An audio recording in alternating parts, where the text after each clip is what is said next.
Hello and welcome to AntipoDnD, where most of our conversation about the Rings of Power series is about the design of the sea monster, because that's how we roll. I am David, I am the Dungeon Master for this show. I am joined as ever by April, Kynwin, Doug and Zindi, who are our players. So, what has happened this past week? Well, first of all, apologies for the lack of episode last week. One of our players was struck down by COVID and had no voice, which would have made role-playing interesting. So, our heroes have technically been on a holiday.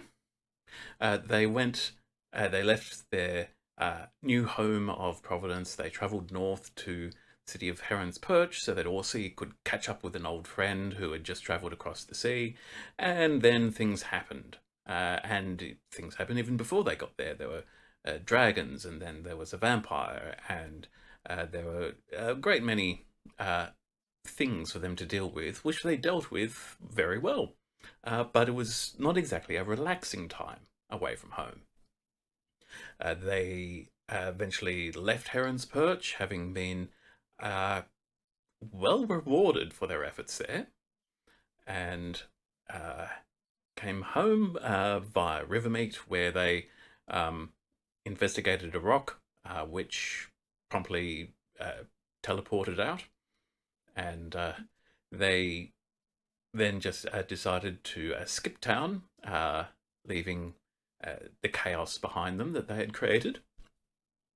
And we finished last session with our heroes arriving back home in what has become home for them now, the free city-state of Providence. And it is, the sun is getting low. It is towards the end of the day, and they've been on the road all day. Dagmar has been driving their air skiff that they've called the Titan. They've just parked it in the warehouse that it was stored in when it was first permanently loaned to them. And you are back in a very familiar setting. Where do you go? What time is it? It is late. The sun is just below the horizon. Right. Okay. We go back Drinks to the and orphanage. bed. Oh, that. I mean, we can grab something to take home. Drinks good. We're probably out of groceries. Drinks I'm good. hungry. Yes, we do have to go shopping. Let's get a stein and let's get a sack of takeaway roast meat and lettuce. Cool. Thank you. What are we doing with the rat? Take him with us. Oh, Bring the Mozo. rat. Mozo, can you carry the statue of Vitergus, please? Do I have to roll to heft it over my shoulder? No. More so, I've seen your strength stat. You can carry a statue. Yeah, alright, cool. Mozod with the rock casually over his shoulder. Love it. Thank you. You are certainly, people are noticing as you walk past. Covered in you think part of it is because, souvenirs. Part of it is because of the manner of your entrance, but it is part of it. Hey, their heroes of Providence have returned. You are now all quite recognizable, especially when you walk around as a unit. Yeah, And then there's the belt. Play to the crowd a little bit. I've already used the belts shout my name once a day thing coming into town, so it'll more just be like some waves and some quiet, well, not quiet conversations, but like politician style conversations as we walk the line a little. Oh, I think that has to be a performance check, please. Okay. Wow. Didn't even have to ask. 21. 21. Yeah, you're working that magic. The legend of the heroes of Providence grows.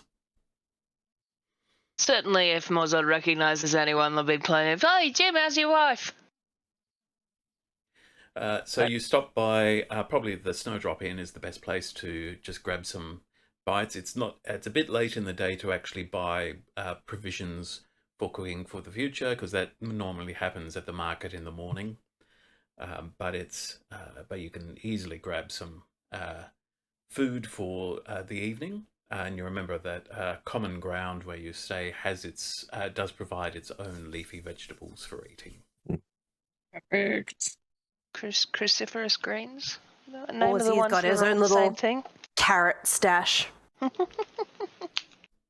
So you are heading to common ground?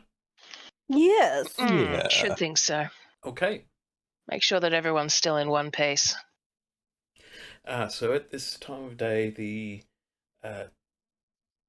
as you walk into the courtyard, which is the garden,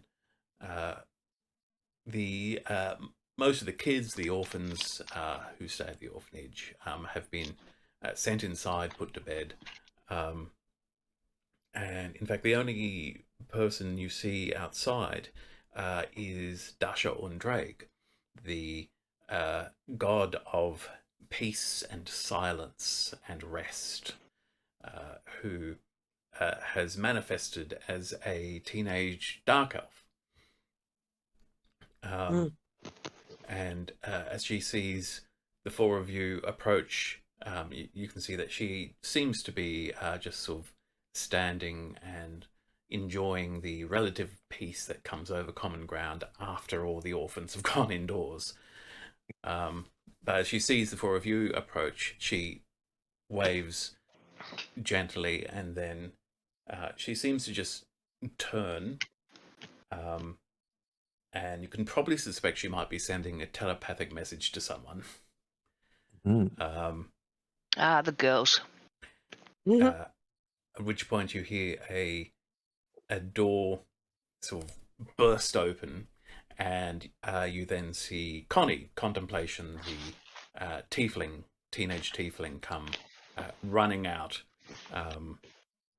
and stop just as she reaches Dasha, and she's been lifting her skirt up so she can run, and then stops and composes herself, and then just signs, "You're back." Dags is gonna give her a big hug. She Aw. hugs back. Hey, buddy. She is obviously very pleased to see the four of you. Mm-hmm. And Likewise. Yeah. Dasha looks at you, Vitericus, and then looks at the statue and says, "What is that?" Long Mine. story. It's mine. Orsi has laid claim to it, but we can talk about that a little bit later. I actually have a gift for you from our travels, Dasha. Okay. I'm going to pull out the Klee lyre and hand it over. Oh, wow. She is going to, she takes it, and there's a moment of confusion on her face. Why am I getting a musical instrument? But you can see she seems to channel some kind of divine energy. And then sort of looks back up and you says, "This is an extraordinary gift. Are you sure you're willing to part with this?" Oh. I may need to borrow it from time to time, but we shall consider it yours in all ways that matter. Thank you. I don't know how to play, but Sounds That's like right. a good I time do. to I can learn. teach you. Indeed. I might enjoy that. It's a bit of fun knowing how to play something. Yes. Do you play anything, Morsey? Oh, not really. I mean, I learned how to do, tin whistle little things when I was young, but, I haven't done that in a long time. That catches Dasha's interest, and she says, "Oh, I play the flute." Oh, there you go. You definitely play anything like that better than me, that's for sure. It's a problem with your tusks. I should like to hear you sometime anyway. Well, I'll have to find myself a whistle and brush it off. We are going to get you a tin whistle immediately. Mozart with a recorder. Oh, yeah. Connie waves a hand to get your attention and signs, "We've had supper. Have you?" Oh, just snacks. Yeah, trail mix. That's kind of. We've been on the road all day. We did buy some stuff though. We've got a sack full of things, and Orsi We was going to did. raid the garden. Yes. Dagmar will point to the sack of food she is carrying, which is probably like quite greasy. I was- Ripping. Yeah. It's in a burlap Please see sack. through. Yeah, the burlap's gone clear. Yeah, she sort of curls her nose at the sack, but then signs to Orsi, garden is yours. Oh, thank you. Go and get some collard greens. Wonderful. Well, you guys should join us anyway if you'd like. We're mostly just going to be, sitting. Yeah. We're hoping for a chill night, but we're not gonna jinx it by saying anything like, sounds quiet. Yep, don't say even. anything like we're hoping for a chill Just night. don't. I am going to find somewhere to put this. Gestures to the statue of the terrorist. Connie signs, did you have a good holiday? Broadly Holiday's a speaking, strong word, isn't it? it was exciting. Yeah, it depends on how you define good, but we certainly got some stories, that's for sure. Mm-hmm. Mm-hmm. Which, I mean, that's usually a good thing, because then you got something to say over dinner. You can see at the mention of stories, she looks pleadingly at Dasha, and Dasha looks at the four of you and says, I think she wants you to tell us your stories if that's okay. Dagmar with is you. going to sling an arm over Connie and ask, how interested are you in vampires? She's a teenage And girl, she loves As them. soon as that word comes out, her face brightens, and you can see she is very interested. Then we have a story for you. Dasha, at the mention of vampires, just sort of frowns a little bit, saying, "I'm not sure and you can see her face is sort of, I'm not sure this is going to be a suitable story for children, which I technically am. But, Oh, who isn't? So, Orsi, you raid the garden, you prepare your meal. Do I have to roll for collard greens? No. They I'm pretty have- sure they're favoured You enemies, roll so high, like... you might find a rat. Yeah, that's it. My You- favorite terrain is like Whole Foods. Orsi will have already made it clear what he likes to have available in the garden, and they've made sure to, because they're also supplying some of the local taverns, there's always something good to find. Oh, good. So Connie tries to help with the cooking. Will you let her? Have we done that before? I feel like that's probably not a mini game that we've explored. I Yeah, believe no. so. We can all do bits. Someone can Awesome. chop, someone can man Yeah. the pot. Let's do it. Teach you how to make a tiny salad. I feel like Warzod's the only one who functionally knows how to cook well. I'll have you know, in Orsi's notes, ever since I made him, he's extremely good at making tiny food. Yeah, Those little Aussie's... tiny that you see on YouTube. The tiny food. Yeah, the fancy chef with the swirl of sauce that's bigger than the thing that's on the Yeah, plate. it costs 200 gold and it's like this big. Yeah. Whereas Morzod makes you the steak that's hanging off both sides of the plate. Yeah, I think Dagmar knows how to position something over a fire, and that's the extent. Maybe she might turn it adequately, that's but not- probably not. That reminds me of the dogs whose occupation it was to turn the spit. Mm-hmm. It's a good occupation, that. Dog's job. While Connie is actively helping, Metericus, with your ridiculous passive perception and insight, you will notice that Dasha is very much keeping to the shadows, and you get the impression that she had just started enjoying the time of day that she likes when things get quiet, and now it's noisy again, and she's very happy that you're back. She's very happy to see you, but she's realized, okay, I have to deal with noise for a little bit longer, and it's worth it though, because I like Especially these around people. us. Okay. Yeah, we are a bunch of noisy buggers, that's very true. I did think about that as soon as we arrived, and you said she was enjoying the quiet. I was like, well, shit. We're back. Apologies, we do not have a volume level. Oh, we No, do? it's true. An adjustable Indeed. one, sorry. We do Yeah, not have an yeah. adjustable We don't volume have level. adjustable volume, is what? Yeah, what we're Yeah. going. So I you guess go as I noticed that, You go I from noticed zero. that she's. You go from Yeah, go 0 to 11 with no increments in between. It is 0 No, no, or no. 11. Screeching. Mhm. What Yeah, a screeching. 2 speeds.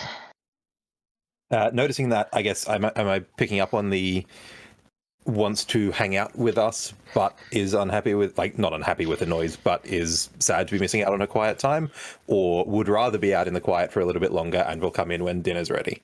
Roll your inside. She doesn't want to leave. She wants to be here with you for a time at least to catch up. That's fair. Wonderful. Well, I will engage in quiet, small talk for as long as she's willing to, mostly about how the orphanage has been going, what she and Connie have been up to, that sort of stuff. But nothing loud. You will find that if you try to engage her in conversation while others are talking, she will very politely try to stop you. In that she gets very stressed out if there's more than one conversation happening at a time. Oh, That's poor fair. love. I will float around then, but not exclude her, if you know what I mean. Yeah. So sort of check in every once in a while, but You get the impression to some degree she is actually quite content to just sit back and observe. yeah, cool. Excellent. That's all right then. I will float around and make probably not quite coffee o'clock, perhaps tea. Cool. Some kind of tea. So you tell the god of silence and the avatar of Desmina. Sorry, wrong I was gonna avatar. say, not Good. Cam down and whoa. I mean, I Captain wish. Swift is around, so like, Yeah. So you tell them your story. Do you censor any of it? No. Nah. Of course he doesn't. Dagmar's probably swearing slightly less. Mozo doesn't believe in keeping stuff from the kids. It's life. I think they're teenagers. I'll major spectacle, so there's a visual element to it. Oh, nice. That's extra uncensored. But Yeah, that will be a little bit excessively cartoony. by the end, Connie is. Connie wants to either write a book or a play about the vampire. Dagmar also wants to write a book. They can discuss this further. Actually, one detail: do you reveal Fane Othwin? Good question. I mean, they're both I mean- avatars of gods. We're in godly company. What's he going to do about it? Continue to nap, I imagine.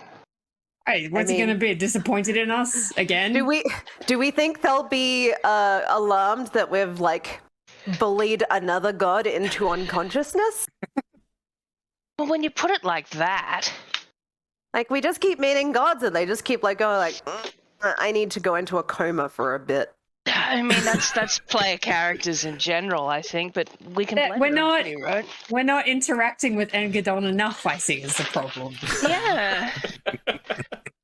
We just need to spend Right. more We time need with to her, try and then and make she'll be like, friends with her. yeah, see, the ones we make friends with are the ones who keep leaving. So I'm going to Yeah, assume that's that you do true. include Fane Othwin in the tale. Yeah. You may not necessarily mention his sort of civilian alter ego, his secret identity. No, so to I speak. will blur him behind a very strong light for all the Just visual stuff. actually pixelate him. And then, so you finish the story of the vampire and so forth, and Connie's all excited about the romance of it all and everything. And then when you reveal that Fane Othwin then needs to rest afterwards, Connie just suddenly, it looks like she has suddenly remembered something, and then signs, I forgot, should have told you first, she's awake. Yes. yeah, should have told very us first. little bit there, Connie. That's very exciting. And Yeah. she says she would probably want to see you. Probably. Well, I Unless was she's just, worried And about needing to honestly- go back to bed. Dasha immediately raises her hand and says, I could go and get her. Sure, if you're oh, happy to. more Thank you. gods. Yeah, more gods in one area. I love it. Sure, I'll be back. So you carry on. I assume you sort of prepared the meal by this point. And as you shortly after you sit down, you are rejoined by Dasha Undreg, who walks in with a woman, a young woman who you'd guess would be about 19 or 20 years old if she was a human. She has the very dark skin that the child version of Desmina has. She basically looks like the child Desmina, but older. And you also notice that whereas the child had appeared human, she appears to have little pointy elf ears now. So she's And- done a Good Doctor choice. Reincarnate, and and she steps in and looks at the four of you and says, "Well, I was wondering what the noise was." Wow. You look great. Nice choice. Oh, Yeah, good aesthetics. I did not choose this. This is how I woke, except for the ears. I reasoned I will need a way to explain why I do not seem to age, or at least not normally. So I'm just glamouring some elf ears. I hope it causes no offence, my friend. Oh, no, please. My preferred choice, too. And she says, "Yes, I woke. The shroud around me cracked, as has happened once before. This time I found that I was no longer a child. I have been pondering what that could mean. It's rather complicated, I imagine. But Connie has filled me in over the past couple of days about how much you've done for her and for us in my absence. I'd like to thank you all a great deal. And I have to say, that looks delicious. May I have some?" Of course. Tuck in. And she joins you at the table. I have no She's doubt we bought far generously. too much. Yes, Oh. I'm sure of it. Good. A whole burlap sack. There's no kill like overkill. Well, we've been on the road, right? What do you do when you get home? You just buy a bunch of takeout and Mm-hmm. Yeah. Oh Don't yeah, wanna- this don't wanna do thi- stuff. this is like a KFC family meal, like the Yeah, we got Christmas the- ones they do for like 50 people. And then we got the zinger on the side. Too much. Mhm. Mm-hmm. And Gonna fight over the popcorn. the goddess Desmina goes on to explain that basically she has decided that since Nexa disappeared during the disruption of Providence and was assumed dead, it is best to leave that persona, that identity, as dead. And she has adopted this new elf persona as someone who has recently come to town and has taken an interest in helping out at Common Ground at the orphanage, and they've agreed that Connie is now officially the governess. She is in charge of the orphanage, and Desmina is now in assistance. And she, finishes this by saying, "The only thing is, I've not yet decided on a name for this new persona I've created. I'm open to suggestions. Connie's have all been not entirely appropriate." This is why we love Connie. I mean, I can't think of anything off the top of my head, honestly. I'd have to sleep on it. yes, give us some time. I mean, it's gonna have to be an elf name, right? So it's going to have to be very wanky. Oh, And, I'll let that slide. Dasha, to say, I could point out that not all elves are raised in elf society and may not have been named by elves. Hmm. Oh, Yeah, we could give you a good dwarven name. You could be a little dwarven raised elf. I could get you an orcish name, but you'd have to give me a hand with what you want it to be about. When you say orcish name, you see Desmina's eyes. A twinkle appears in her eyes, and she says, "That would be perfect. Why didn't I think of that?" Yes, Ah, orcish elf. I will confess I do not know much about. I do not know the Orcish language, and I do not know much about Orcish naming conventions.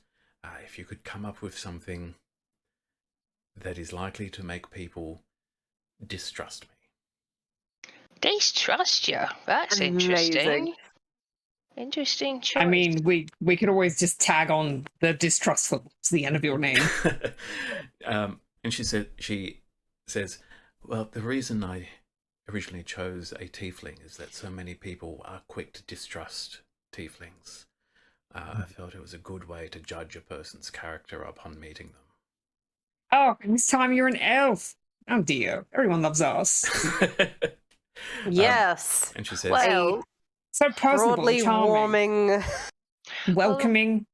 the word for wrong is myth.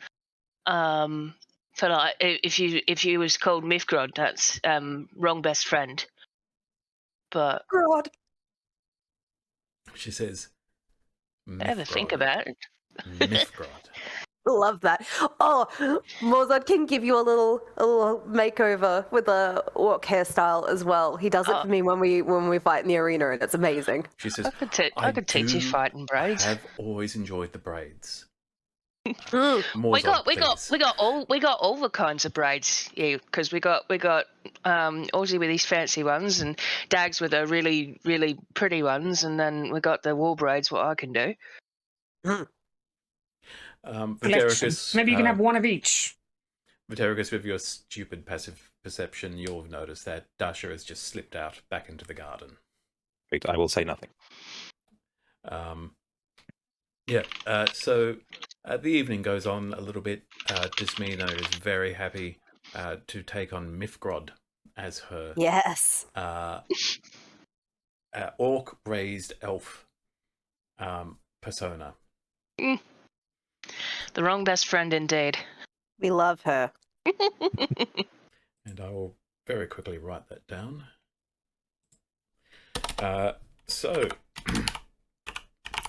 Eventually, so the night wears on, you're all having fun. Dasha will sort of come in and come out. She will basically come in, enjoy the talk, and then when she starts to grow weary, she'll go out and seek solace for a time, and then come back in when she's got her energy back.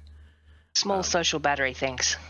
Eventually, Desmina starts sort of telling Connie, it's getting pretty late. You should probably be heading to bed. And Connie's, counting. Well, I run this place now, so I decide when I go to bed. And She has an excellent point. Desmina, you can see she really wants to argue, but also is very proud of Connie for making that point. But eventually, they will excuse themselves, again repeat how delighted they are that you're back, and they will return to their individual rooms to go to sleep, unless there's anything you want to say to them before you finish up. I think just That general we're glad sort to of be chill, back. chill Mhm. vibes. Happy to be Good How to here. see them nice all to safe be and among sound. goddish people who are Who are okay. really pleasant. Yeah, good to see Desmina back up on her feet. But yes, all of that. But more can wait till morning. Before we go to bed, though, I would like to pop outside and just sort of, as much as possible, check the wards that Fane put up for us. Okay. Give me an Arcana check, please. I'm no good at that. Got it. I was going to say, you But got that's a any of that? 19. 19. Good. Good. Quite good. So they do seem intact to your eye. You walk around, you can see that nobody has vandalized them. Whether they're actually still pulsing and humming with energy is a bit harder to tell. You need to cast detect magic or something like that to get a proper idea. But you've no reason to think that that the wards have been disrupted in any way. Sure. Excellent. That's all right then. Okay, so if you've no further business for this evening, you can all retire to the beds that you've been missing these past few weeks and hit your long rest button. Hey, So weird to sleep in separate rooms again. how weird, yeah. Where'd the statue end up, by the way? Oh, I think we all decided to keep it in the kitchen. Yes. You're not going to use Feel it like because it could be a garden gnome.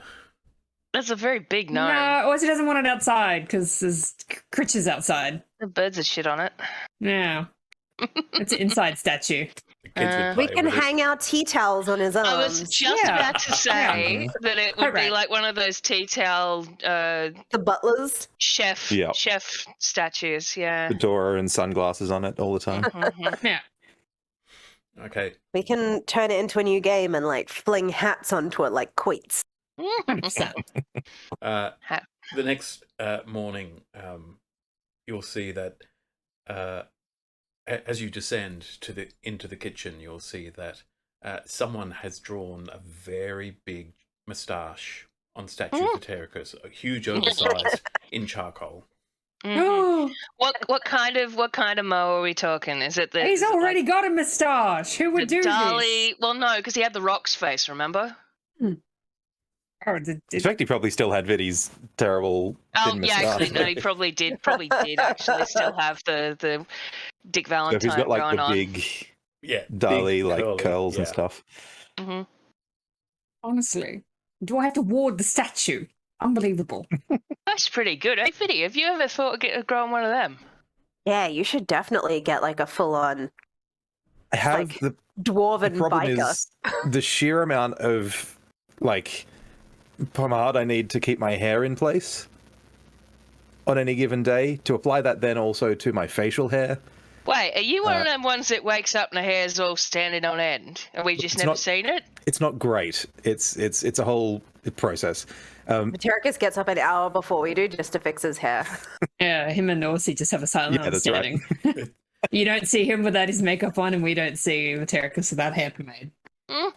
Which is why it's I essential have thought about growing Orsi, it long, but that Orsi is able to sculpt any flammable spells around Vitericus. Yeah.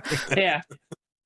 He would just like, because it's bear fat, right? Isn't that what we Yeah. decided? It's bear often fat. the bear Yeah. fat. Mhm. Smells like bacon any times he gets too crispy. Maybe that's At one why time with that Warzone likes Tarthian him wizard so was well. just like, ugh. We were exhausted and then we were hungry. So, a new day has dawned. What do you do? There are probably some people you might want to check in with, some people you might want to report to. I wouldn't mind Yeah. going to see our double sisters at the Oh, Jennings yeah, shop. Sabi. Just to say hi. Hmm. I mean, you should probably see Izu. We like Oh yeah, I suppose we should definitely check have to in. see Izud. He's technically all of our boss, so Yeah. And like we went up there to test out the Titan. yeah. That's all we did. We're just reporting back. What are we going to do about the dodecahedron? Also that, yes. I don't want it. It's mine. I don't want to give it out. I mean, Alright, now that well, we it's won't in give it a up. Yeah, you now got that it's that. in a little box, I I feel a guess lot you better. got that so- fancy box, but if Hazel notices it, you're probably going to have to hand it over. Well, that's what the box was for. Yeah, it's but- like a box. As long as I don't show it to him. Yeah, I mean that's fair, but I wouldn't put it past him to just somehow know anyway. Actually, I tell you what, if you don't want to take it with us to the academy, Oh, but he don't Um, want to leave it behind. Yeah, I don't really Well, feel like super no, comfortable let me- leaving like a death nuke around a bunch of 12-year-olds. we're not going to leave it around. Does it? Okay. Will it trigger if it gets rattled a little? I mean, it hasn't so far. Okay, great. Because what I'll do is I'll get Dasha, I'll borrow the lyre again, I'll open a hole in my statue, we can chuck it in there, we can close the hole. Perfect. That's very Knew I good. stole that statue for a reason. Genius. Wonderful. That is really clever. Because, I mean, you'd have to be Morzod to lift the statue. You don't think anyone's going to steal the statue, do you? Right? I mean, surely no. I love I mean- it so much. No one knows that it's worth stealing, or that it's in our kitchen, or that it exists. I mean, actually. apart from that, it's mighty handsome, and if you walked in and thought, "Oh, this is a nice statue," I think I'll walk guess- off with that. Again, if we're happy with it where it is, or once we figure out where we're happy with it, I can No, we're always talk to happy. Dasha and Connie and we can anchor it literally into the bedrock.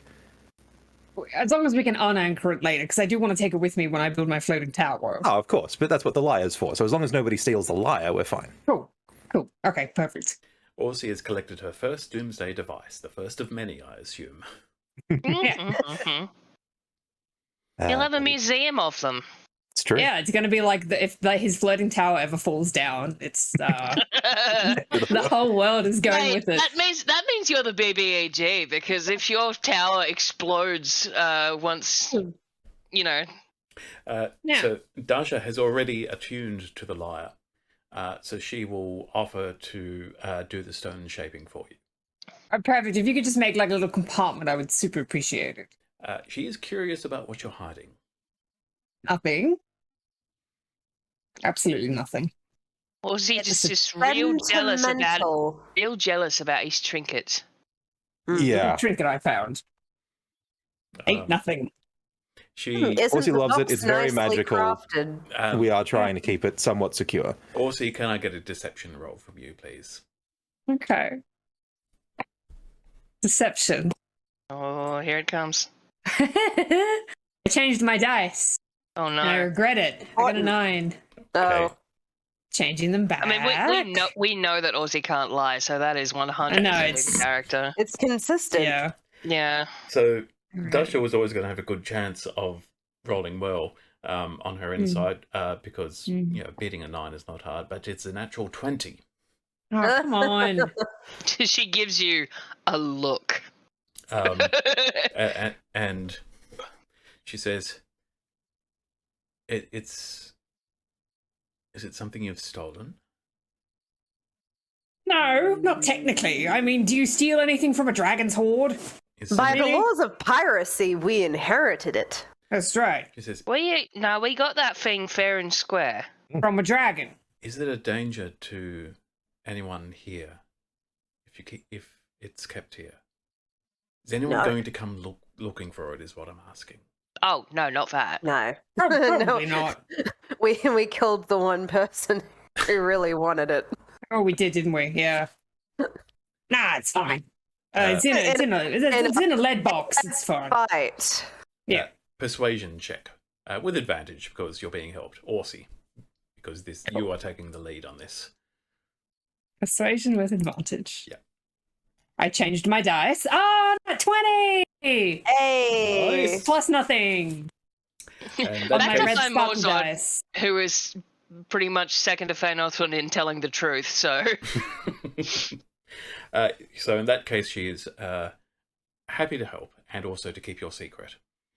Oh, wonderful. Thanks. Thank you kindly. So, where do you go now? Should The we academy? Yeah, I think that's probably See. better. And then we can Now- cheer ourselves up with a trip to the tattooist enchantist. Getting more tattoos. Perfect. Cool. Enchantuous, wasn't it? That was Yes. That's the one. Enchantuous. Yeah. We're So- getting vampire herons this time? What are we doing? Oh, that's a fun idea. Oh Yeah. yeah, we should all get a nice little commemoration of our fucking trip. I want to get my other arm done. Matching. Maybe I'll go up the arms into the lower Yeah. sleeve. Get a sleeve. Get a half. Yeah. I Like believe they're called gauntlets. So you're Oh, having I this see, makes sense. conversation as you're in the foyer waiting for Izad. Mhm.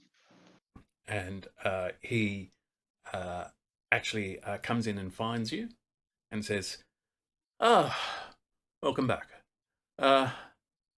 Let's take this to my office. Come." How freshly out of the bath does he look? Like, is his Is he skin a quite little bit soft and wet? moisturized, Is he or- shiny? Does he smell like bubbles? He basically just showed up for work. Oh my god, so he is fresh out of the bath. So he's, Pretty he's much. We're glowing. smelling bath oils. Yeah, shiny. So Wow. he leads Head you up. freshly polished. He leads you Oh, up to so his beautiful. office. He deactivates a warding spell that he leaves on the door overnight, and then unlocks the door, and then ushers you inside. And he says, and then closes it and says, "So, Serenity said you had quite an adventure." Yeah. Mm-hmm. She's not wrong. She's not wrong. She's given me a very quick summary. Are you interested? Do you have time to tell me the details? I mean, we can certainly fill in the gaps. What What? she tell you? What do We have you no know? plans. Yeah. Uh, We don't want to waste your time. Her message was basically said that you uncovered, you revealed that the Princess Imrana II was a vampire. And, Yeah. Yep. That was true. That Yep. tracks. and there was something about a very scary blade that you handed over to her. Oh God, I forgot. About Oh yes, the cursed blade that we Very- found. Very Yeah. cursed. that. Yeah, Yep. because there was this house that Dadma we got went into. kidnapped. Yeah, and Yes. we sort of felt it was a bit fishy, so we had a look around, and hey, that was a really cursed thing.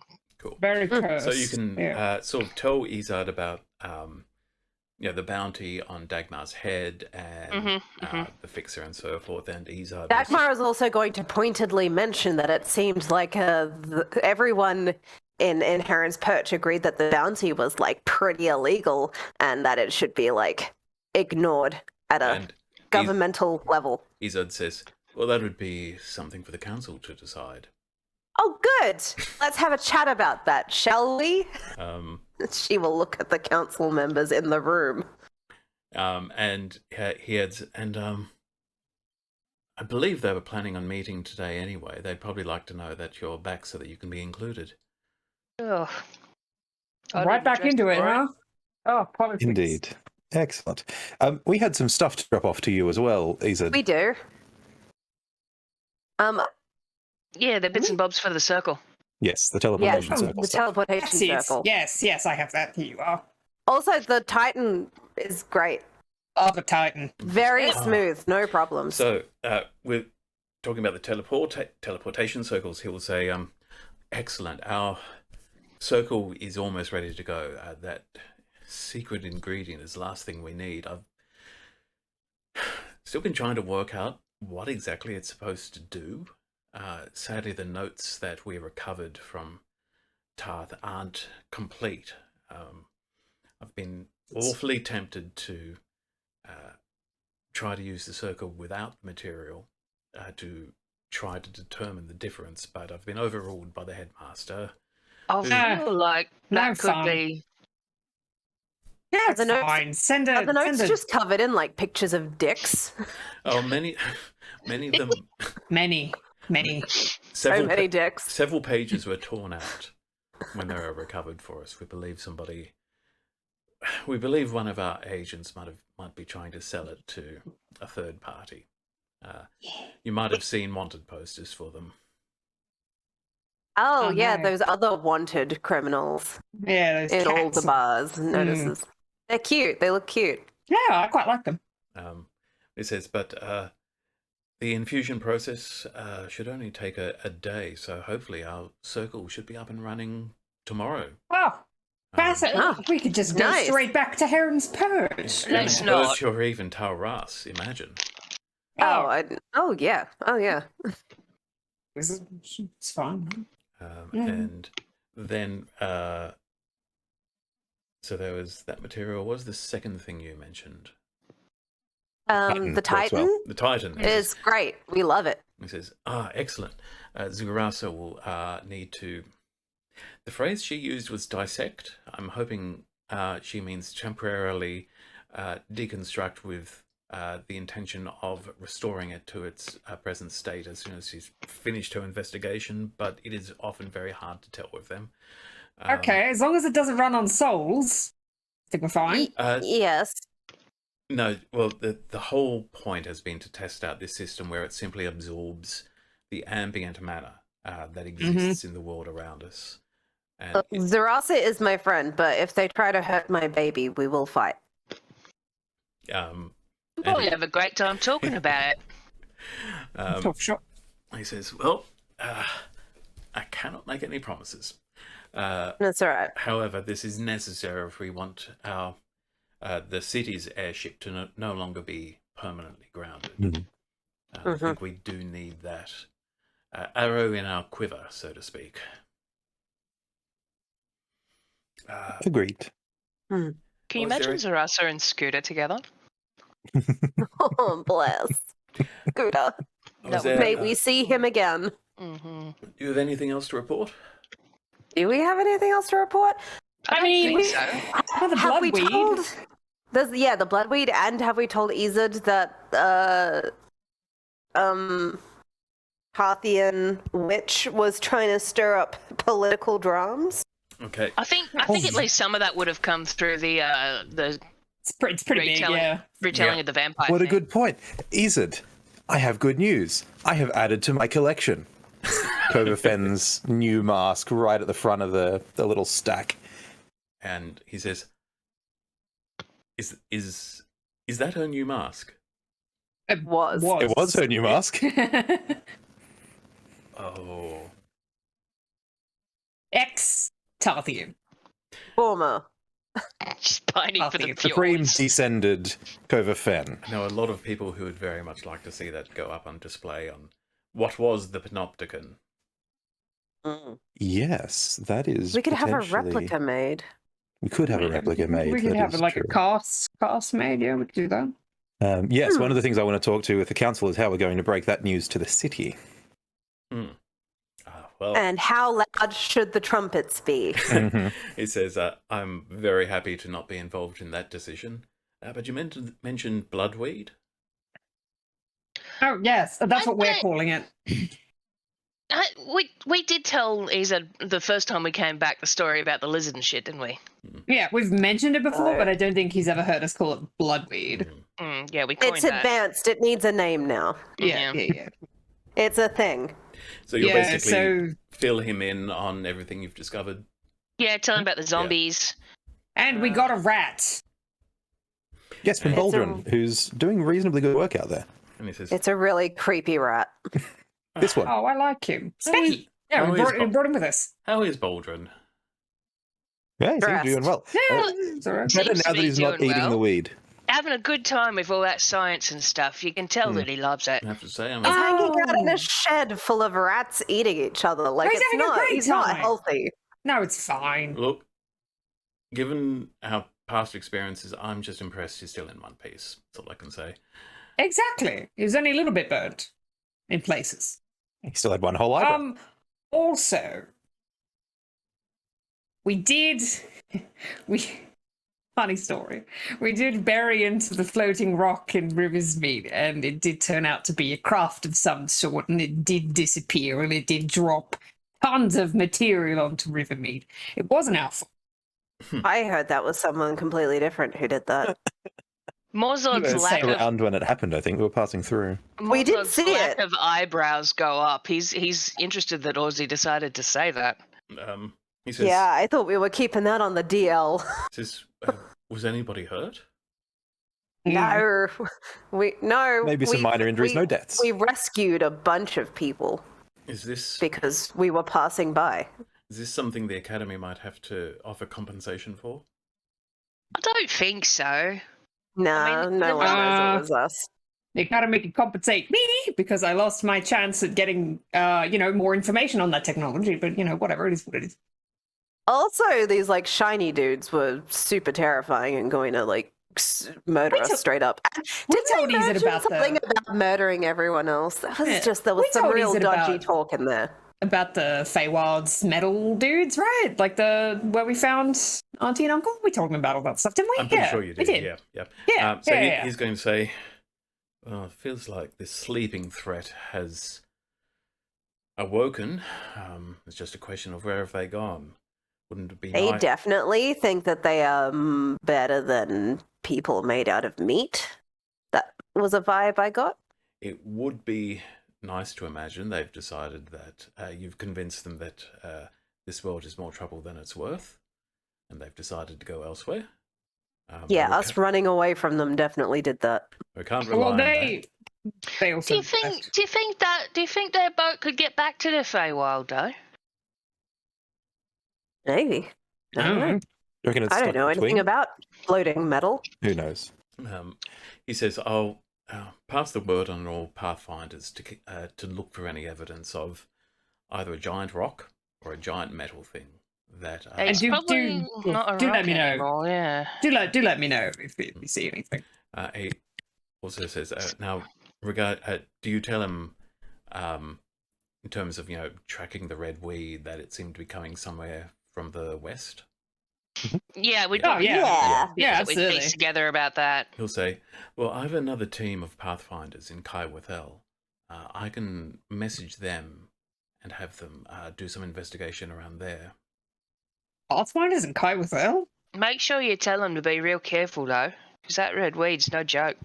Literally, do not put it anywhere near their mouths. Well, even not near their mouths. Remember how Baldrin said that it made him just really want it? Oh, yeah. Are they elves? Are they all elves? At Kai Withel, well, the citadel itself has been claimed by elves, but a settlement has grown in its shadow, which is a mixture of elves and others who have just seen an opportunity to earn a living dealing with the elves, essentially. Fair enough. The citadel itself, they're not 100% certain that it's going to continue floating in the air as it is forever. So they've not actually reoccupied it. They're currently, as my understanding, in the process of carefully surveying and exploring it and trying to determine the cause of why it is floating.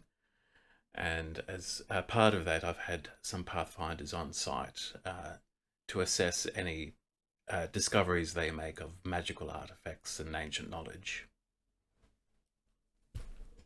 No. I mean, they could do some, looking into it, and then we're thinking of heading over there later. Okay. Well, another option, if you're interested in tracking that rat you mentioned, you might want to have Becky? a word with our Master Ledge. He's our divination master here. If anyone can find a way to track a rat at distance, it's he. Is he Oh. specialised in tracking things or rats? Or like both? He's divination, so divine. He politely explains to Morzov that divination is the school of, finding things, among other stuff. So, Right. And he says that yes, the nomenclature is a bit strange. Why is it called divination when it isn't necessarily divine in nature? I was going to say, I thought that was about cups of tea. No, divining, finding. Oh, Cass was a divination wizard. All that sort of stuff. Cass Well, didn't I do thought- any magic in front of us. I thought he was a hiding things wizard. I thought wasn't that's he an what he said abjurer? that was. Oh, he isn't Abjurer, actually. He's not a divination wizard, is he? I don't know what he fucking does. He's just too Pretty pretty. busy staring at his butt. Mhm. Shut up. Where's robes? Anyway, Okay. back on track, thanks. Anything else to report to Rezod? I think that's the whole lot of things that we do. Did we tell him that the fix is on the loose, by the way? Oh yeah, psychotic fixer on loose, probably headed this way. He says, well, if you continue to stay in common ground, he won't be able to scry you there at least. Nice. Do we need to get you like a little anti-scry necklace or something, Dagmar? Is that an option? Is that a thing? Oh, Izod says, person. they can be made. We might be able to have one crafted here. You'd probably be better off speaking to Sabi, though, the enchantuist. Oh, nice. We're going to go see her later anyway. Oh, I'm glad her title's catching on. It's a says- fun do you word. think Is she it- could give me like an anti-scrying tattoo? He says, Ooh. and you would have actually noticed as you walked to the academy, because you would have gone through Arena Square, that enchantuist is now on her sign. Mhm. Nice. Oh, good. Love that. Right, I think that's everything. Yeah. All the points of order. Um, So any news that's happened around here while we was gone? Says, yes, we managed to stabilize the portal to the Feywild. Oh, With the assistance of the Lord and Lady. Essentially, one came through here, and they stabilized it from either side. Oh, and that's so mighty handy, isn't it? it's now possible for us to freely move between our two dimensions without worrying about any time dilation. Oh, that's fancy, that That is is. good, yes. I believe the council has already sent an envoy, and I understand that an envoy from the Feywild arrived a few days ago, and I believe that today's council meeting is to meet their delegation. Oh, How Oh, exciting! nice. fancy. I mean, I Yes, suppose you guys. two, should be present for that, shouldn't you? Probably ought Like to. almost definitely, right? Might be someone we used to know. Almost certainly. So we should Right. probably head over there then. When was Yeah, council meant Yeah, to be in what session? time is it? Like now, probably, geez. He says they'll probably be starting soon, probably within the next half an hour or so. Oh, Mm. Well, we should All right, well, probably it's double time. skedaddle. yeah, all right then. All right, About we'll the come back time. and see that rat diviner later. Well, I mean, you don't have to go to the meeting, Dagmar. I can go Actually- and see you. Yeah, I suppose unless you want to come and spectate. I mean, No. does someone want to? Vitaricus, you can make an argument for why my bounty is bullshit, right? I will add it to the agenda if there is time. Thank you. Okay, we can go see Rat Boy. Okay. Hmm. We're Okay. splitting the party, Dungeon Master, so if you want to kill us, Cool. Mm-hmm. Now's the time. Now's the time. perfect time. So Izard will actually take the two of you to meet Ledge, Master Ledge.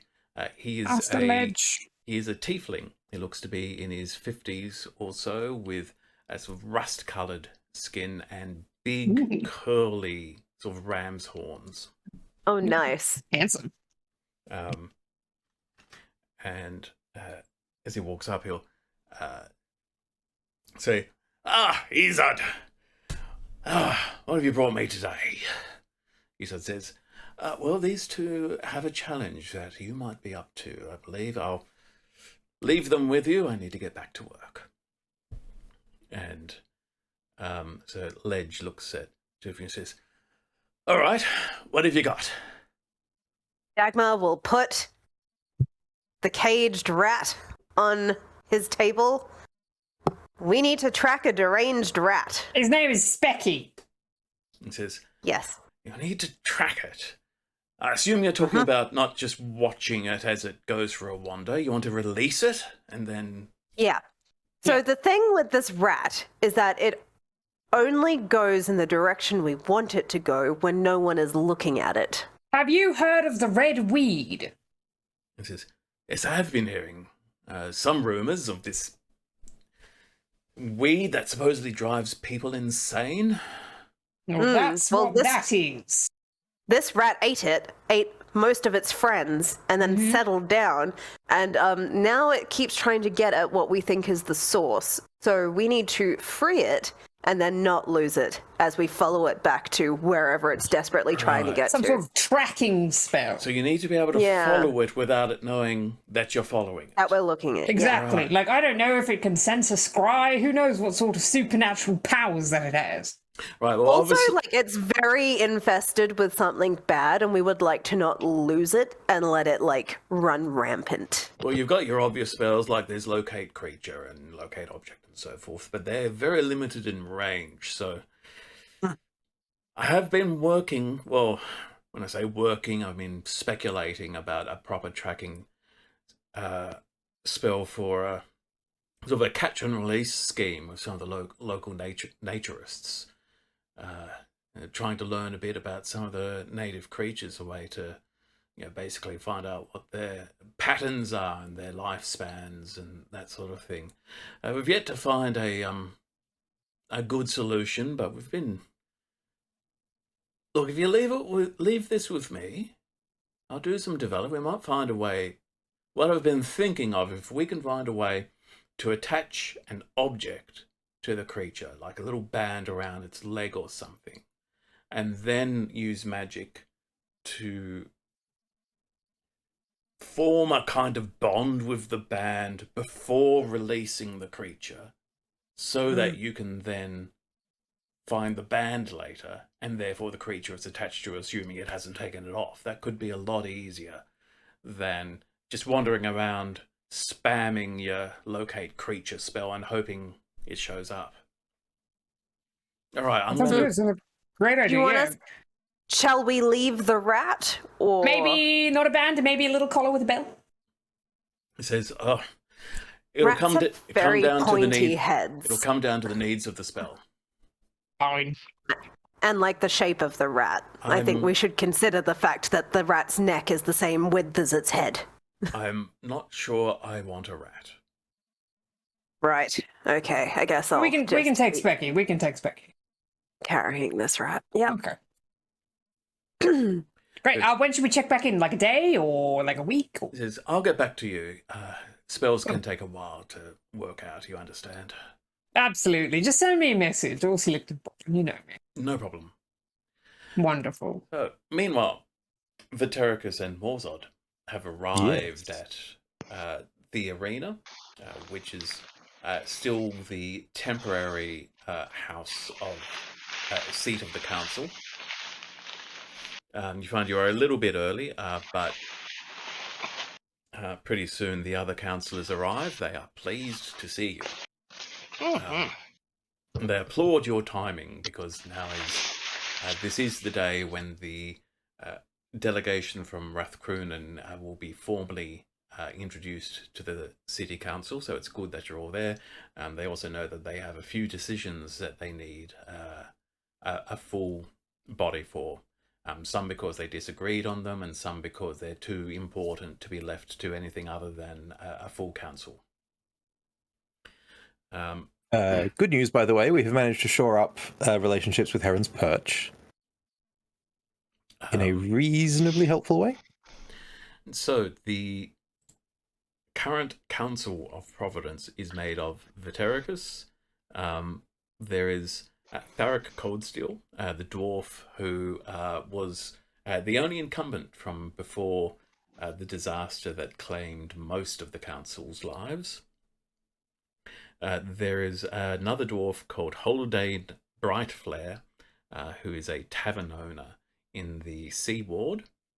And there is a half-orc called Kruagak, basically the union leader for the workers around the docks and that general area.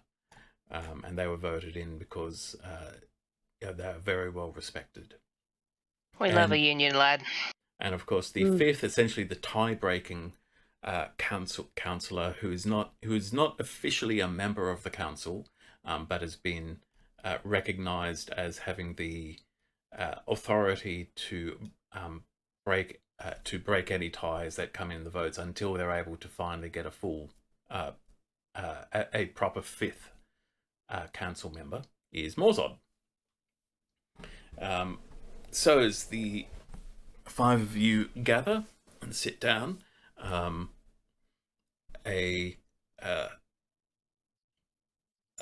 of the local guards says that the delegation from the Feywild is ready, and Councillor Tharic Coldsteel, who has sort of taken on the sort of chairperson role because she is the most experienced, says, please show them in. And walking through the archway, there is you see a fairy. When I say fairy, I mean like a pixie, but larger, sort of 2 foot tall. She has... She, yes. Yes, it is a she, with light green skin, dark green hair. Her wings are actually like a praying mantis, including the lovely coloration they have of them when they open up. And her legs and her feet are insectoid, sort of like the actual claws of a mantis, but with little, the walking hairs that they have on them coming out the front. So it's almost like it's like a claw that can grab things, but also something that can be walked around on. It's a most extraordinary little creature, and she comes in riding a cassowary. Yikes. Is it Trevor? And as soon as the cassowary sees you, Trevor says, "Oh, hello, mates. Good to see you two again."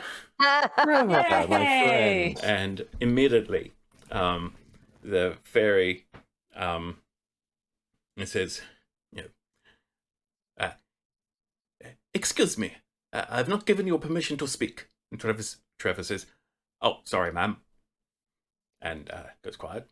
And the fairy says, "Greetings. I am Cresselflick. I am the envoy from Rathcrunan that you have requested. I am here to formally establish diplomatic relations between our people." And Tharek says, "It is an honor to have you here." And there is a lot of formal talk that we won't go into. A lot of it's very boring. They do a welcome to country and everything. Yeah, and it's after a little while, it will then come down to there are now a few decisions to be made about what the nature of this relationship between Rathcrunan in the Feywild and Providence in the material plane will be going forward. And the first issue that comes up is passage through the portal. So Cresselflick says, "We are very concerned. We do not want just anybody wandering into our realm. Our two concerns are the Feywild is a dangerous place, and we cannot guarantee, nor can we take responsibility for the safety of any of your people who come to our world looking for riches or adventure or escape. So we think it best to restrict travel to those who have been approved by both our administrations on both sides of the portal. And we understand if you wish to impose the same restrictions on those from our land who would come through to you. Would this be acceptable to you?" You pop a gatehouse on it. Yeah, says, something like, right? She says, "We have already made taken such precautions on our side. I would recommend you do something similar here." Well, I mean, it's normal to have papers for travel, isn't it? Yeah, I see no objection to this. She says, "Very well. Hopefully, over the years, decades, maybe centuries, trust will grow to a point between our peoples that such restrictions will no longer be necessary. There is also the issue, I've been informed of your people's desire to harvest the guano of the giant bats that live at the floating rock to the north of Rathcrunan. We are not necessarily opposed to this idea, but I am personally concerned about whether this is the beginning of your people seeking to plunder the Feywild for resources." Certainly, ownership's probably a discussion to be had there, isn't it? We think it would only be right for us to come to some agreement in terms of a material cost for your safe passage through and for the removal of materials from our world into yours. Perhaps I know that the Ismani of the Isman Forest are very much in need of worked metals, which I see that you have here in abundance. So we might be able to come to an agreement there. Is there someone who is supposed to be in charge of that area? Is there someone that owns it? She says, "The area with the rocks has no ownership. We have very little sense of property You understand? In the Feywild. Oh, that makes it tricky, huh? And it is therefore not necessarily our concern about what your people do with it once you get through, but at the same time, you will be traveling through the portal that we are protecting, and you will be operating in the Feywild with our permission. It is therefore our business how you conduct yourselves. And that is sensible and fair. I suppose then, if there's someone that don't own that area in particular, then it does come down to who's in charge of the going back and forward. So it would be whoever's in the gatehouse that the people would have to deal with. Does that make sense? Yes. A thought though, Cresflick, does it make more sense for us to send teams through, or for us to send specialists who can train people who are already in the Feywild and familiar with it to, do the work, as you say, in exchange for payment of some description? She says, that's decent, actually. Jobs and what? She says, that is a proposition with merit. I will take it to the Lord and Lady and see how they feel. I suspect they may prefer this to letting your own prospectors loose on the forest, as they would. Yes. It's probably safer for everyone as well, because our lads would probably get ate by trees pretending to be unicorns or something. Yes, I'm not sure that Lady Soren would be all that happy about transporting more of your kind via ferry with an either. She would be much happier about sending her own people. Indeed. Well, well, that sounds workable, doesn't it? The other council members are all quite happy with this setup, and so it's sort of established there the beginning of diplomatic relations with the Feywild. And around if Orsi and Dagmar, if you're planning on joining them towards the council after speaking to Master Ledge, this is about the time that you'd arrive.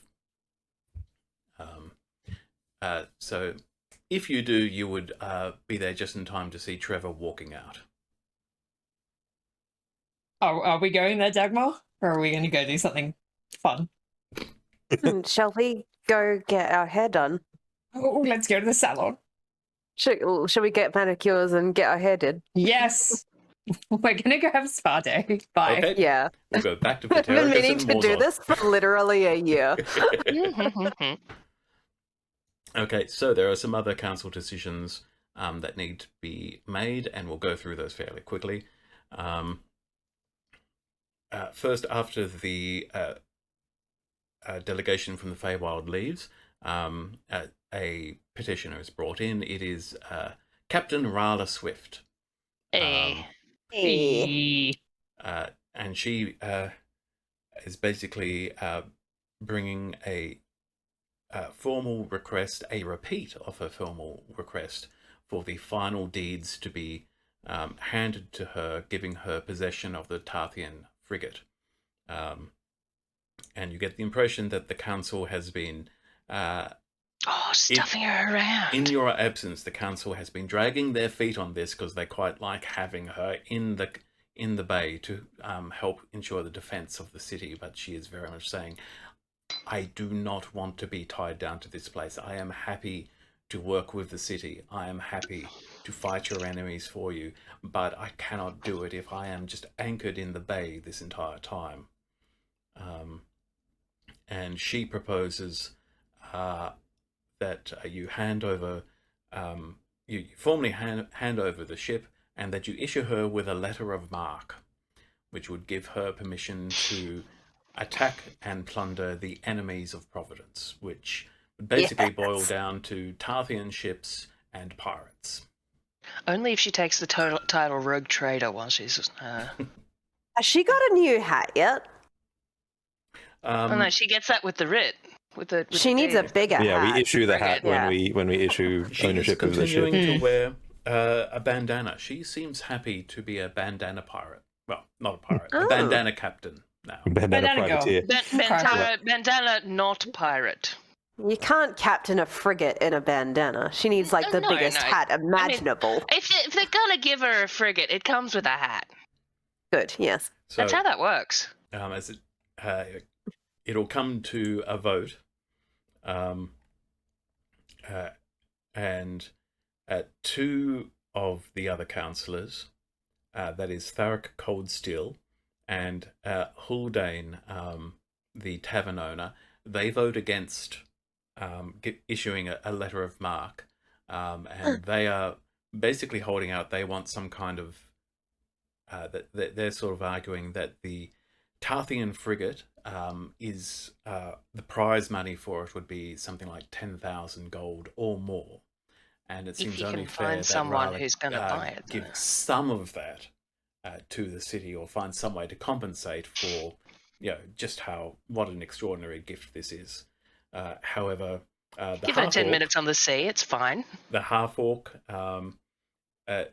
is quite happy because the half-orc witnessed R'lyeh Swift saving many lives at the docks during the attack. So with their votes, it is 2-1. It is now for Vetericus to vote.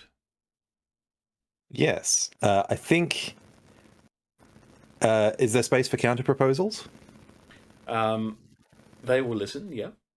Okay, so here is my thought. The main problem that Tharic and Huldane you have with this particular offer is that the ship is quite a prize, and that prize has a significant gold coin value attached to it. Yeah, and Tharic will say, I'm not in any way ungrateful. I do not wish to seem ungrateful for what R'lyeh has already done for this city, but our treasury is getting low. Indeed, and so I propose a way to both potentially increase our treasury and, if you're willing, Captain, give you the freedom that you desire. Is it taxes? Basically, what if as part of your letter of Why not marque, there? there is a payment towards the city, almost like a loan on the ship, if you will. But a bit of How a does cut. that grab you, Captain? So basically, we take a cut.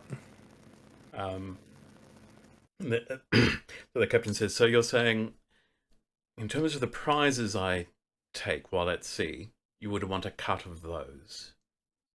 Yes. That's not uncommon for this kind of relationship. I'm sure we could work something out. Wonderful. Potentially even then with an eye to buy the ship that is currently in harbour at opportunity, thus increasing our naval power and your power as a captain. And she says, interesting idea. I wouldn't mind a second ship. They do want to move that boat. They They prefer do to want to have shift the this. ship. They prefer to have the slush on it. Eh? Says, you know that if we get more than one ship, I become an admiral. You do. Isn't that exciting? Admiral Swift. Sorry, I'm not here. We're scrying in, we're watching.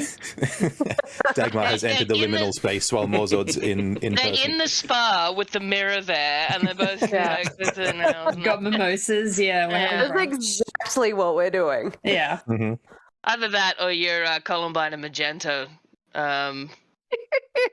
We're really, really, really getting it. It's very fun. So I guess Huldane and Tharic, how does that grab you? If R'lyeh is paying towards, to some extent, repaying the prize that we give her, but is also still defending our interests abroad, and don't want to say lining your own pockets, Captain, but you know what I mean, taking spoils, as is your wont. Give me a persuasion check, please, Vetericus. Certainly, everyone recognizes the belt, which makes it a 25. 25. And With Morzod nodding helpfully next to Yeah. him. and they'll call for another vote. Huldane will still vote against it, but Tharic changes her vote. So you now have a majority, which so Morzod doesn't need to vote because there's no tie to be broken. But after you finish voting, Tharic says, Vetericus, I might get you to take that belt off while we're having these meetings. Flash is distracting. As They- you wish. They know it's a magical belt. Okay, fine. I will take the belt off. Does it just sort of mumble his name under its breath if he's not got it turned on? Sure, Chris. And I'll spin it around actually, so that the buckle is like around the back, so no one can see it. there is one more decision to be made. There is a dwarf from the Oceanic Trading Company by the name of Hormond Galguld. He wants to begin salvage operations on the Tarthian submarines that fell into the bay. Now, who's got the rights over that? Well, that's the issue, because salvage in the bay would belong to the city, but the city does not have the means to conduct any kind of salvage operation.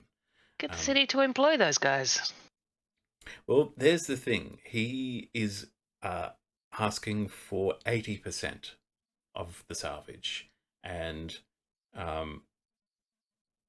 basically everyone, all of the 3 council members have said, that is unacceptable. Tell him he's dreaming. Yeah. Just quietly to Tharek as this is going on. Bet you wish I still had the belt on now, huh? And the dwarf says, look, it's an expensive operation.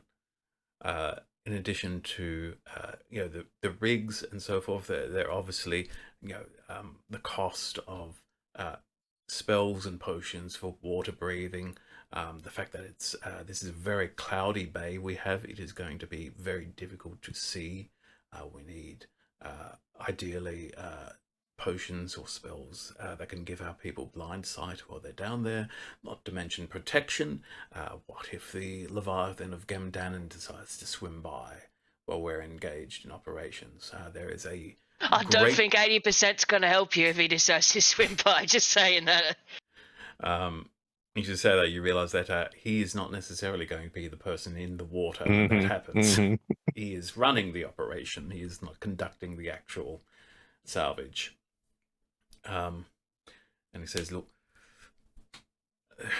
the Oceanic Trading Company might agree to only 70%, but you have to understand that we will be doing all of the work and spending a great deal of money in the process. Oh, Have the it seems councillors perfect. had a second to confer on what the city's position is? What are we willing to pay as a city, or what are we willing to give them? I guess as a city, as a cut.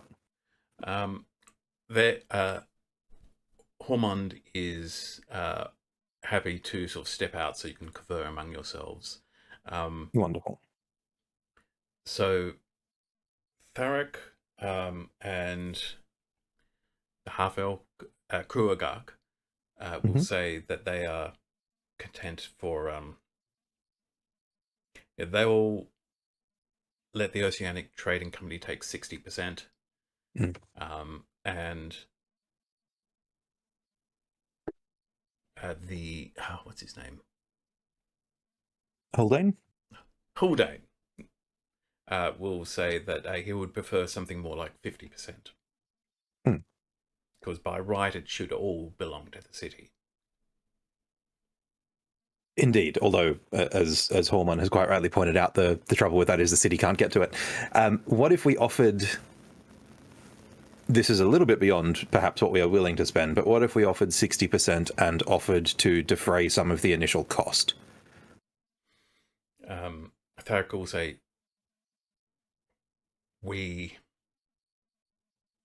don't let this get out. We are almost broke. The city needs income. We can't keep promising money to people. That is fair. Has Hortman sent through? This is sorry. This is getting like very administrative. Has Hortman sent through his pricings? Has he sent through a submission to council? Has not been itemized yet. Okay, wonderful. Well, perhaps that is what we do then. Actually, you can give me an insight check, please. Certainly. 17. 17. Okay. You think Haldane is very much spitballing the cost involved in the process. It's probably not something he's actually done before. It's something that hardly anyone's ever had to do before. Salvage Tarthian, modern Tarthian airships and submarines. They're at the bottom of a bay. Who knows what it's going to involve, really. The ships themselves are probably dangerous in their own right. And nuclear subs. Yeah, so he's just trying to get whatever he can. He's sticking his neck out, I guess. Yeah, okay. Well, in that case then, all right. Well, I think we need to have another chat with Horman, and then we will potentially delay our decision here until we've had another chance to talk, if that's all right, councillors? Yeah, they seem to be okay with that. Wonderful. Summon Horman! Yep, he comes back in.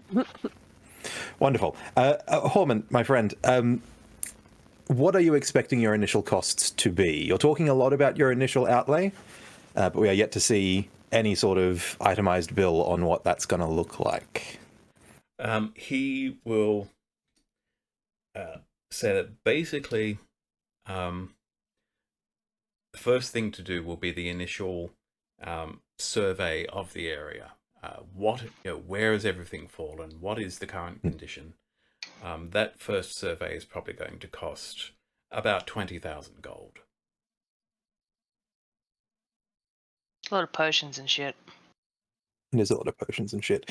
If you can itemize that a little for us and perhaps draw up your initial draft proposal of costings and bring that to council, that will give us a more solid idea of what exactly it would be that we would be agreeing to. Is that acceptable? Persuasion check, please. Certainly. Without the belt. Still a 27. Okay.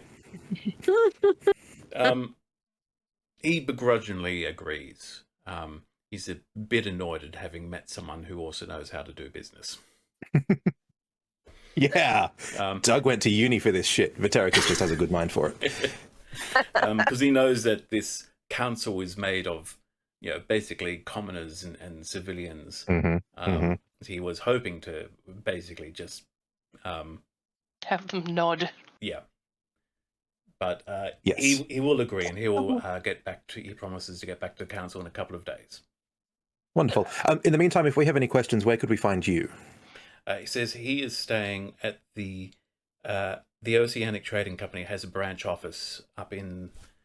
where did I say it is? It's up in the Civic District. Okay, cool. Yep. So he is temporarily staying there. He is from Titan's Rest, though. Oh, cool. Excellent. Wonderful. Well, if we have any further questions, we might pop in and pay the office a visit, but in the meantime, we look forward to your costings. Okay. So those are the main decisions that need to be made in the council. There is then just, the very general, let's just review some figures and, go over the numbers and all the boring stuff that Morzon, dozes off during. Oh yeah, absolutely. Big Morzod snores in the back of the room. Are we gonna bring up the Dags thing? Because Karen's Perch has already said that she's free and clear. And I have two agenda items to bring up. Okay, Go ahead. So once we're down to new business, I will say, okay, so first order of business, one of the heroes of Providence currently has a bounty on their head, and Heron's Perch has cancelled that bounty, and it does not look good if the city that she is a hero of has not. They will want to know which hero and why. What is the bounty?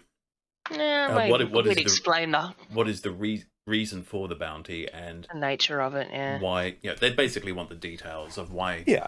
Do you explain the whole stupid thing? They are concerned that you are very much an interested party in this. Of course I am. And I am, to some extent, happy to recuse myself if you believe it's necessary. But basically, and I'll give the same reason that Captain Rowe had for dismissing the bounty, that it was on the basis that Dagmar is not of sound mind. Dagmar is entirely of sound mind, therefore the bounty is illegal. Clearly bullshit. Okay. Persuasion, please, with advantage, because Morzod, is helping and is very trustworthy. Mhm, Yeah, mhm. 25. 25. Yeah. Yep. The other councillors will ask the two of you to recuse yourself from this vote because it is about a friend of yours. Mhm. They will all vote in your favour. Good eye. Excellent. Hmm. Wonderful. Excellent. she'll As be soon as that happy to writ hear is that. issued, I will indeed show Dagmar. She will be excited. Second Right off the thing, mind. second business arising. Do you remember Supreme Ascended Cova Fen? Obviously, they do. Wonderful. Well, how would you feel if you were to hear that she was brutally stabbed to death? As you say that, Tharic just bursts into laughter. By the person they just voted to recuse. Yes, indeed. I will be announcing that shortly. The other two sort of look at each other, is this a joke? And then I will hold up the over to mask. And her old mask. all and all the three of masks them in between. actually stand up and sort of lean forward wow, is that real? At that point they'll want to know everything. Wonderful. Story Well, time. I will weave a wonderful story of Dagmar Amberforge, Slayer of Cova Fen. And Yay. after you're finished, Dags and Orsi are just like cheering at the mirror, by the way. Watching. Oh, they lifted your bounty. I'm not even Yay. going to need any rolls because, even if you rolled a 1 would be the only way to not convince them of this, and that would be silly. I'm not going to make you do that. And then Kova walked into Dags's knife. She walked into Dags's knife. How many times? 12 times. I think it was only 2, though. Only 2, yeah. 2 was all it took. 2 was all you need. Just a squishy. And they say, well, it would have cancelled the bounty. It's sort of a shame you didn't tell us this before asking to have the bounty on her head cancelled. We would have, done it anyway. Well, yes, but I wanted you to cancel the bounty because it's a stupid bounty, not because Dagmar had killed Cova Fen. And Tharic Coldsteel says, I'll remember that about you. So, I guess the question then becomes, how do we announce this to Providence? Do we announce this to Providence? Tharic How big should we make the party? Tharic says, I think the people would very much like to know that the last of the people who carried out the attack has been shown justice. Do they usually write plays and shit about that kind of thing? Actually, if we got the players. Players. Yes. The As we're adventures watching. of Captain Lovett Darling. That would be pretty special. Those They players were looking are for a new spot, Excellent. were they? And they are looking for a new gig, indeed. If we could get them, they would be excellent. And Haldane says, Captain Lovett Darling. Oh, I love that show. I've not seen it in years. Oh, they're going strong. We caught them on our way up to when we was travelling. If they're Fantastic. travelling, oh yeah, bring them here. Hey. Oh, look, Dagmar, they're talking about, look, they could get tourism in if they do that, couldn't they, Dagmar? That'd be good for the Oh, city. I want to see a play about me stabbing a lady. Oh, how exciting for you. Okay. Let's just keep the vampire part of it out because the vampire queen is kind of who really killed her, but it's fine. So the council loved this idea of staging a play to reenact the fall of Cova Fen. The fall of Yeah. Cloverfen. That won't piss That's a Tarth off great at all. name. Love it. Wonderful. Nice. Well, Amazing name for a play. See it in the tabloids. So we can wrap up the council business there, I think, unless there's anything else you want to bring up. I think that was all. just the budget, really. Income, expenditure, all that stuff. No, Yeah, I'm kidding. sure. You've been making all of the no, we'll take care of it ourselves decisions, which are good for the city remaining independent, not great for its treasury, though. But there is a hope that once the saltpeter starts coming in, then the city will be able to start earning a good trade income as a result, which should happen soon, assuming the bat guano is still there. Yes. I mean, the assuming there shit are will still bats. be there, just the production of it might not be. We'll have to dig it out of the rubble. That's all right. That just becomes a mining exercise instead of a plain old shit shovel. So I think that's a good place for us to take a break. After which we will wrap up a few other things in Providence, and before we give your characters some proper downtime. So we will be back in just a moment. Don't go anywhere.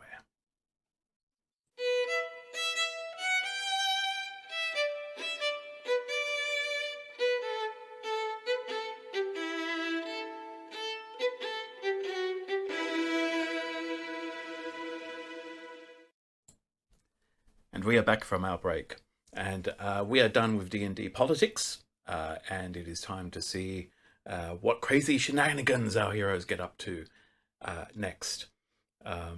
Is it time to do their taxes? Surprise, more politics. So, Dagmar and Orsi are having, last I heard, a day of manicures, pedicures, and basically pampering. Yes. Yeah. Great. Morzod and Vitericus, you will eventually get out of council around midday. Will you track them down and join them?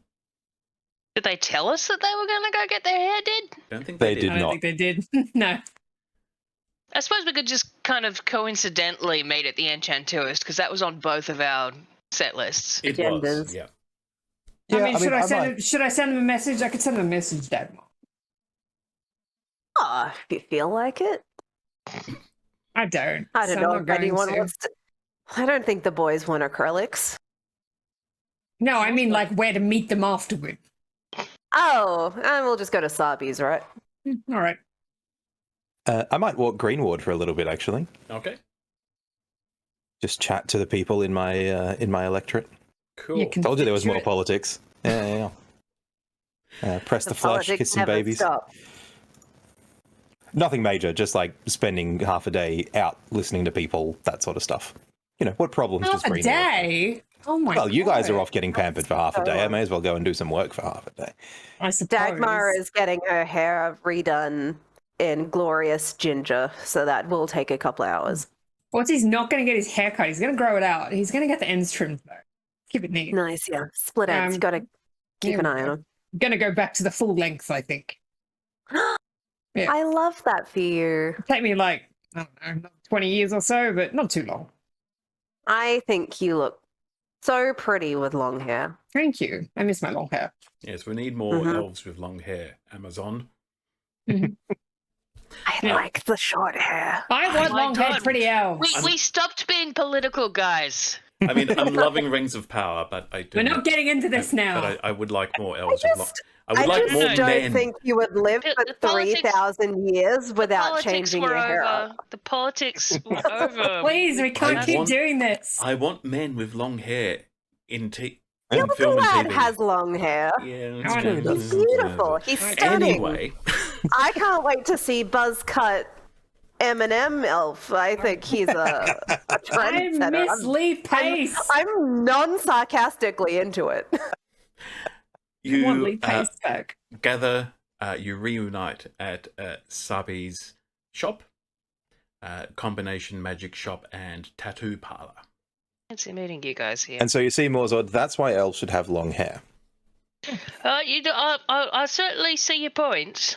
I think Oh, it's a look. matter of preference, just joining in, but Orsi is deciding to grow his hair out, and we support his choices. Yes, I'm growing it back out. As you can see, I haven't cut it since I had it cut. So it's getting there. It's about to his shoulders now. Getting Also, there. Dagmar is going to flick her hair, which is now beautifully red Oh, and gorgeous. shimmering with Shimmering with gold dust. Yeah, lovely. And you And we catch, got our nails done. and you catch up Oh with yeah, we got nails. Sabi, who is a short-haired wood elf. Ah, bless. See, choices. Why are we here? I mean, we need to stop. I want to look into a anti-scrying tattoo. Hmm. Because, murderous dwarf on my tail and all. So that is a really interesting proposition for David as well. But yeah, Sabi, both of the personalities within the body of Sabi are very interested in this idea. So I will have to do some very quick research. That's right. They can get back to me. Yeah, basically she will say, yes, they can do it. They'll need a few days, maybe a week to come up with a, to actually, nail down the details. But we weren't planning to trip and fall on a plotfish, so... Yeah, but Behethra, the tattooist, will say, it'd be good to know what kind of design you'd like, or... Well, I'm thinking a little chest piece. Maybe like a dwarvish geometric. I'll draw you something up. Oh, I haven't done all that many dwarven designs, but if you've got any books or anything you can show me, any drawings. Yeah, I'll draw something. I don't have any dwarvish books with me. I did not steal any I did not bring any when I left my house, city, cave normally. Oh, we didn't rummage through your parents' stuff and steal a bunch of things? No, unfortunately, it was less planned than that. Oh, well, that was your first Honestly, mistake. I'm lucky I had any money on me when I ran. Oh, speaking of good news, your bounty is revoked. Oh yeah, we saw. Thank you. Oh, we were yeah, watching, actually. watching. Oh, Yeah. nice. We scried in while we were getting our hair done. And You guys did great. Yeah, good job. Salethra, which is the perky enchanter side of Sabi, says, "You had a bounty." I did. It wasn't very high.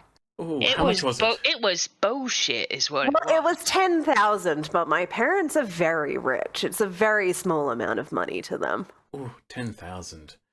No, I don't think I would have been able to take you in, even if I wanted to. You definitely You would could try. I would feel very bad about the injuries I would inflict if you did. I will keep that in mind. So, aside from the tattoo, were you looking to buy, sell? We've not been able to restock since you were last year, but we are hoping to get some more in soon. You can actually put in a request if there's anything you're looking for. Oh, nice. Do we have anything to flip? Give me a second. Hang on. We took some stuff that we didn't need, didn't we? We're always taking stuff. Let me just flip through. I mean, you have the I back found this folder. really great diamond, but I had to give it away. Actually, I was gonna sort of make it a thing for Morzod to just sort of keep an eye out for diamonds, because now that he knows that they're actually really fucking useful. I think that is why diamonds are expensive in the D&D world. Yeah, because there's no Tiffany's. Yeah, but... not because they've been artificially inflated by a marketing campaign, but because they are actually consumed and destroyed when used in spells. So they're becoming increasingly rare as time goes on. Not that diamonds are particularly rare in our world. Yeah, but they are becoming rare in this world. So many Yeah, we don't like resurrections. consume diamonds. I don't really have anything. So we sort of handed in most of the stuff. Everything else is just kind of like books and things that I need. Nothing enchanted. You don't do relics or anything, do you? No, man, you She's gotta not grind she's not a for them. collector. Good grief. Yeah, I mean, How many fates you have to do for that shit? She said, "What sort of relics did you have in mind?" I don't have any relics. Well, I have that one glaive. Oh, the real fancy. And it might be fun. You might be able to enchant it and on-sell it.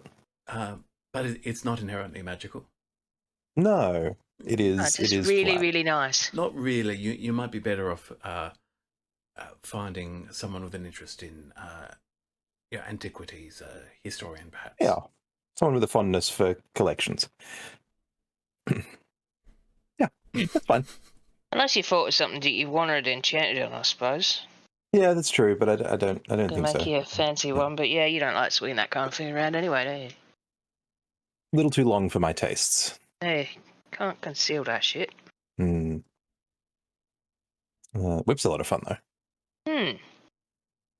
Not that I've used it much, if I'm being honest. But anyway, apologies, Sabi. Was there anything else that we wanted? I think we was just checking in, seeing how you ladies were. Yeah, pretty good. I'm good. And I'm fine. Sabi says, "Oh, I've been great.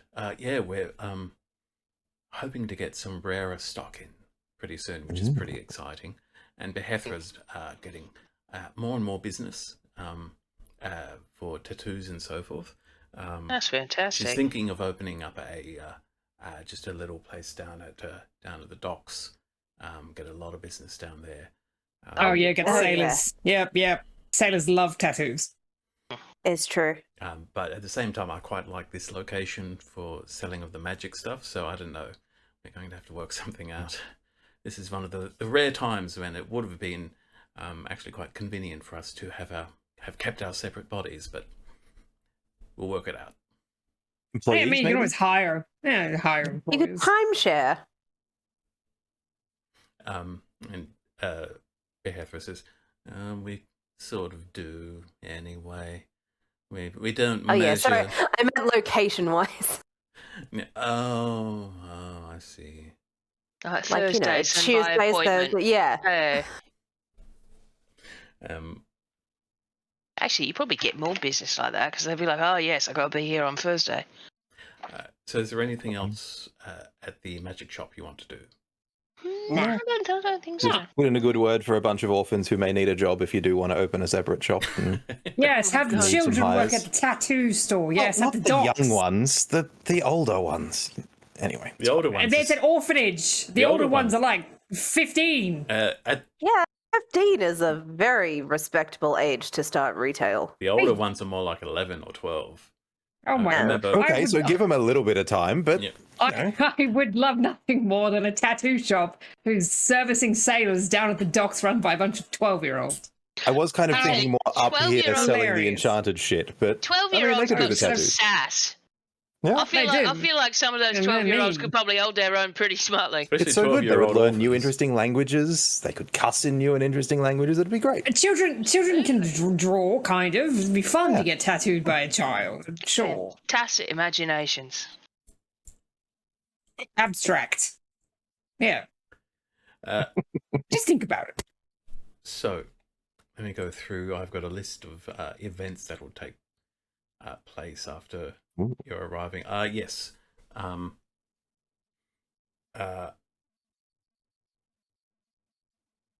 So after you leave the shop, if you return to common ground, you'll find a note from Zurasa, Hey! Hey. Hey. who has written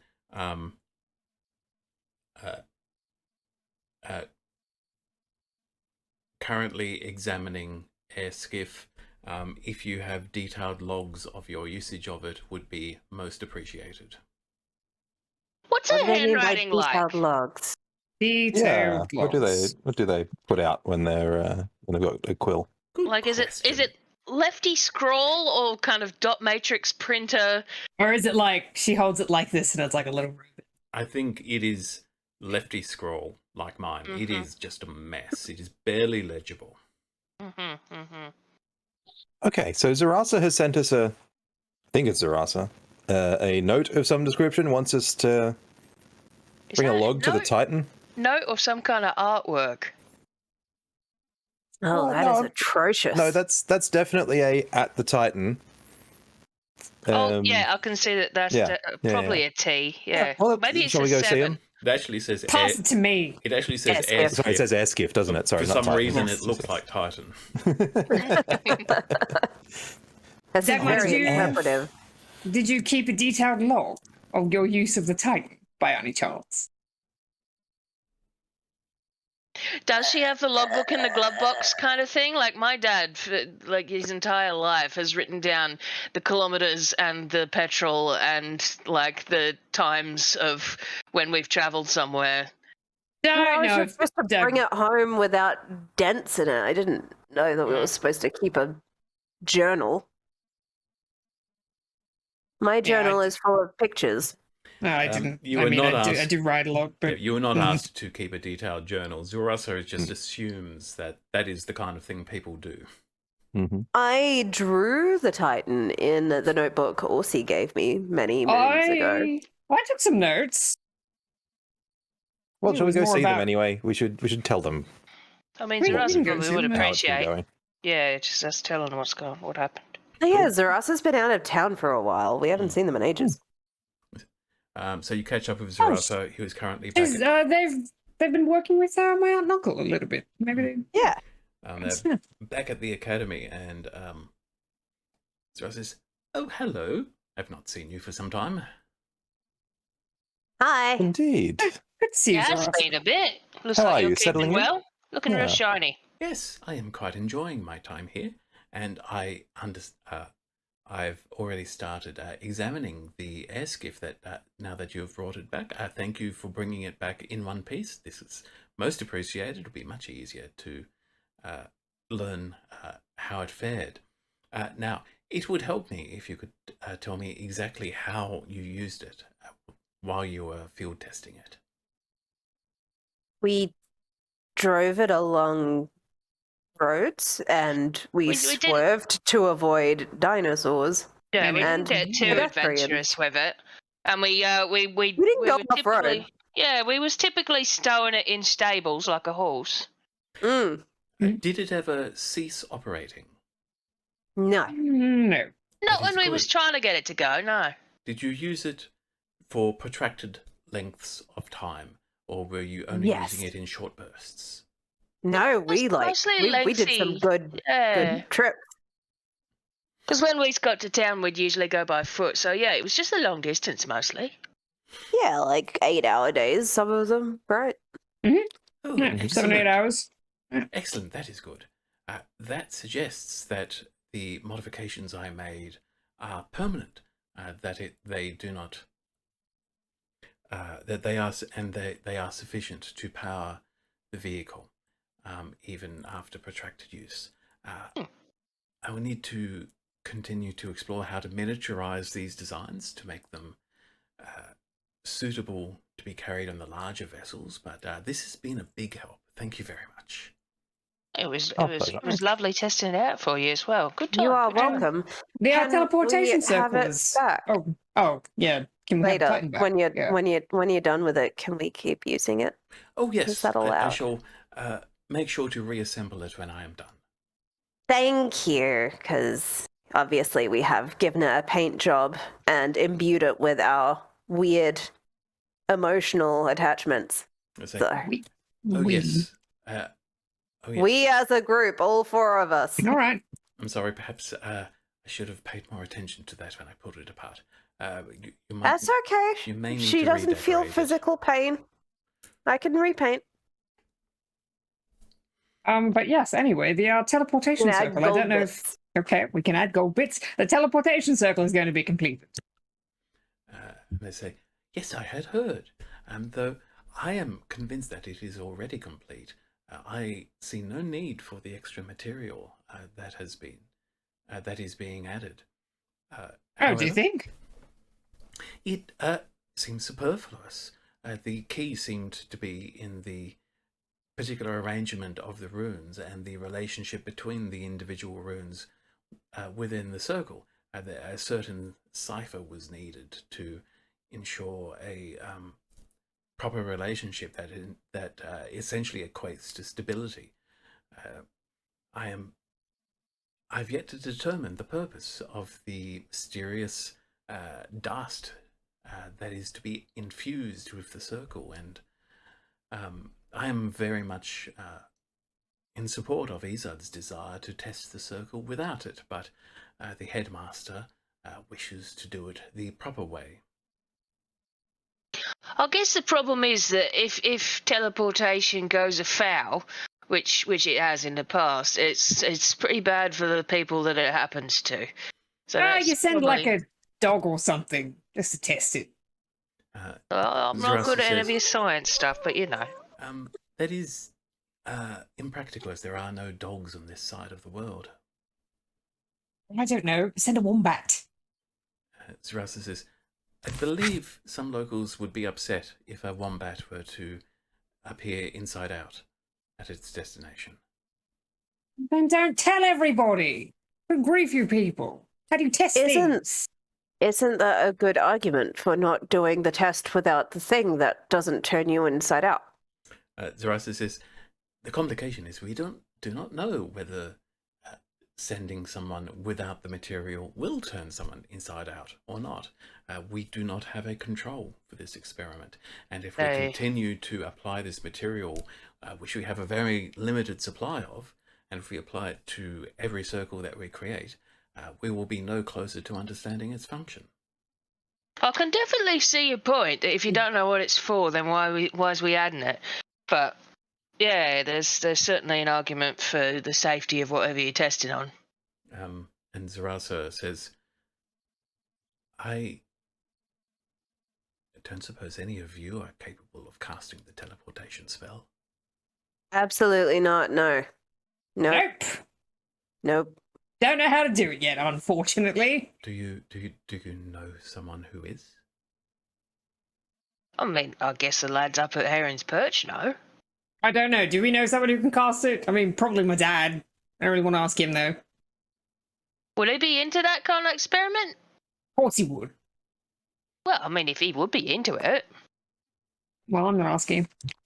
Also, you can give me an intelligence check to remember something. I think we do know someone, yeah. Well, of course we do. Oh no, I rolled really low. I got a 6.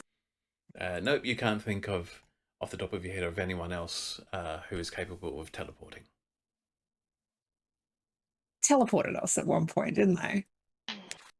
Rala, yep. There we go.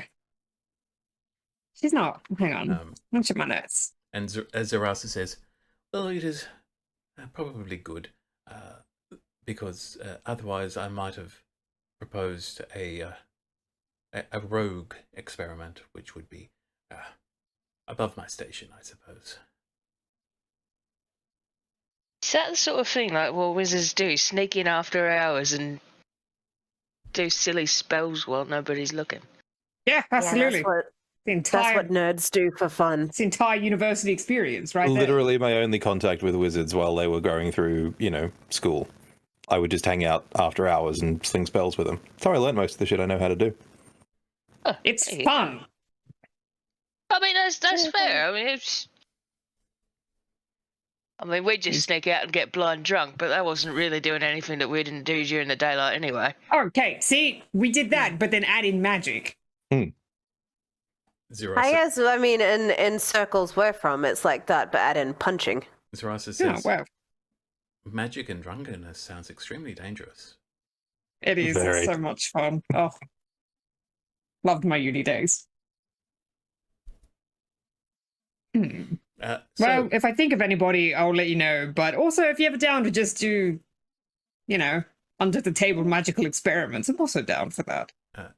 Zarasu says, I am always eager to assist with magical experiments, especially the four of you, as you have helped me so much in the past. The pursuit of knowledge, truly. Mozart seems kind of thoughtful now. Do you think that body can get drunk? Zarasu, that is a magical experiment, surely.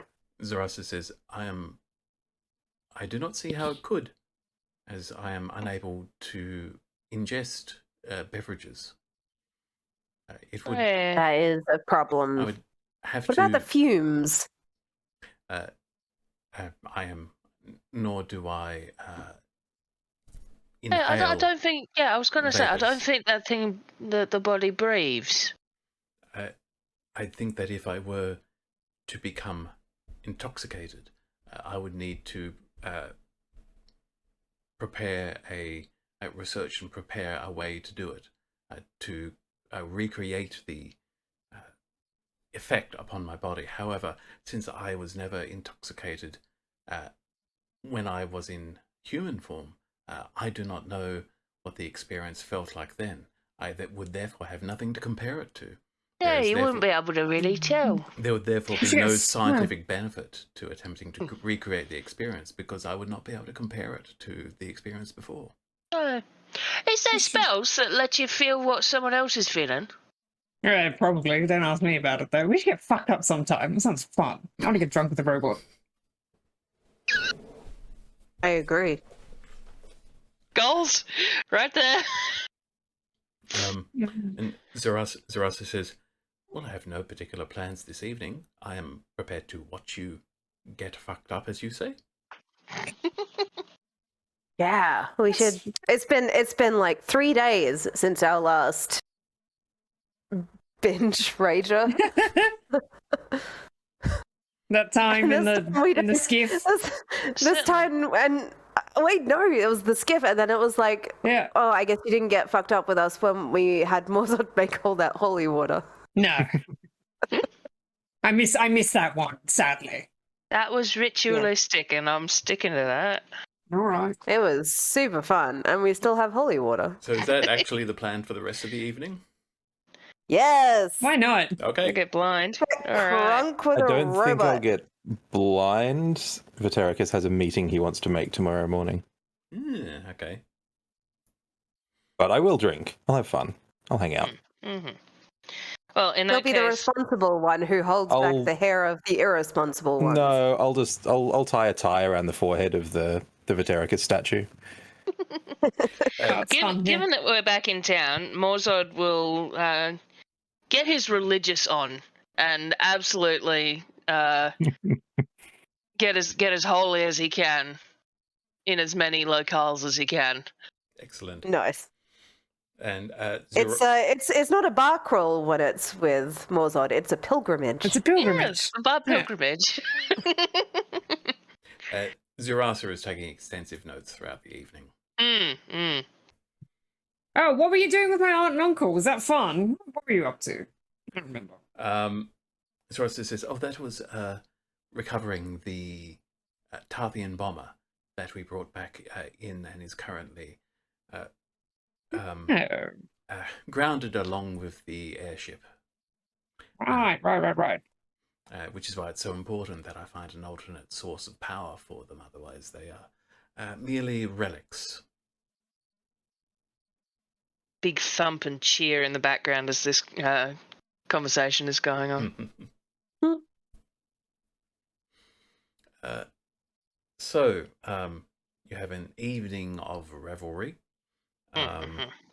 Everyone except Vitericus give me constitution rolls. Oh, boy. Yay! Constitution Yay! saves. This is saves. I did Yeah. 2 welts last time. I want to fail. With a +3 from your friendly paladin. Yeah, we've all got, if you're standing near Morzod, hang on a Fuck, minute. Where 21. am I? 18. I don't even know where my auras are. It's features and traits, isn't it? Yeah, probably. Spell casting, oath spells. Aura, yeah. +3 bonus to all saving throws. So not an issue for Yeah. Vitericus, because Vitericus is Dezo. being mindful of what he's drinking. Ooh. Jags gets 18 with the bonus. Okay. 21. So that is an 11, Yeah. which means that Morzod is putting his back into this one. He is He's just drinking Swilling from the everything. keg. And, Doing um, keg stands.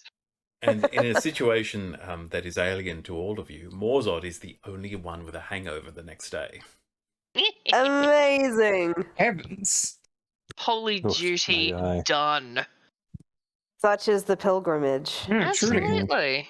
Everyone makes sacrifices. Vitericus, you had a meeting you wanted to make this morning. Yeah, I want to run over to the Oceanic Trading Company HQ. Okay. Have a quick chat to Horman at some stage. Yeah, he is curious as to know what it's about before actually admitting you. I'm here as a private citizen, not as a councillor of Providence. Okay, it says, very well. So what's this about? Well, I was wondering if you were looking for investors. It says, you mean a company? Well, in the salvage operation out in the bay. Oh. Privately? Yeah. So this is outside of your capacity as a councillor? This is outside of my capacity as a councillor. I would be interested in potentially buying a stake in the salvage you dredge up. You wouldn't be trying I was to... going to say, we're pulling up submarines, not stakes. You wouldn't be trying to get a little extra in your pocket behind the city's back, would you? Is this insider trading? I don't believe there's anything illegal going on here. A private citizen wishes to invest in a large work that the public is going to benefit from. It says, our common practice is to name investors when we're making a proposal like the one I'm preparing at the moment. If you'd like to be, certainly, if you want to contribute, I'm happy. It's a question of whether you want your name on the ledger.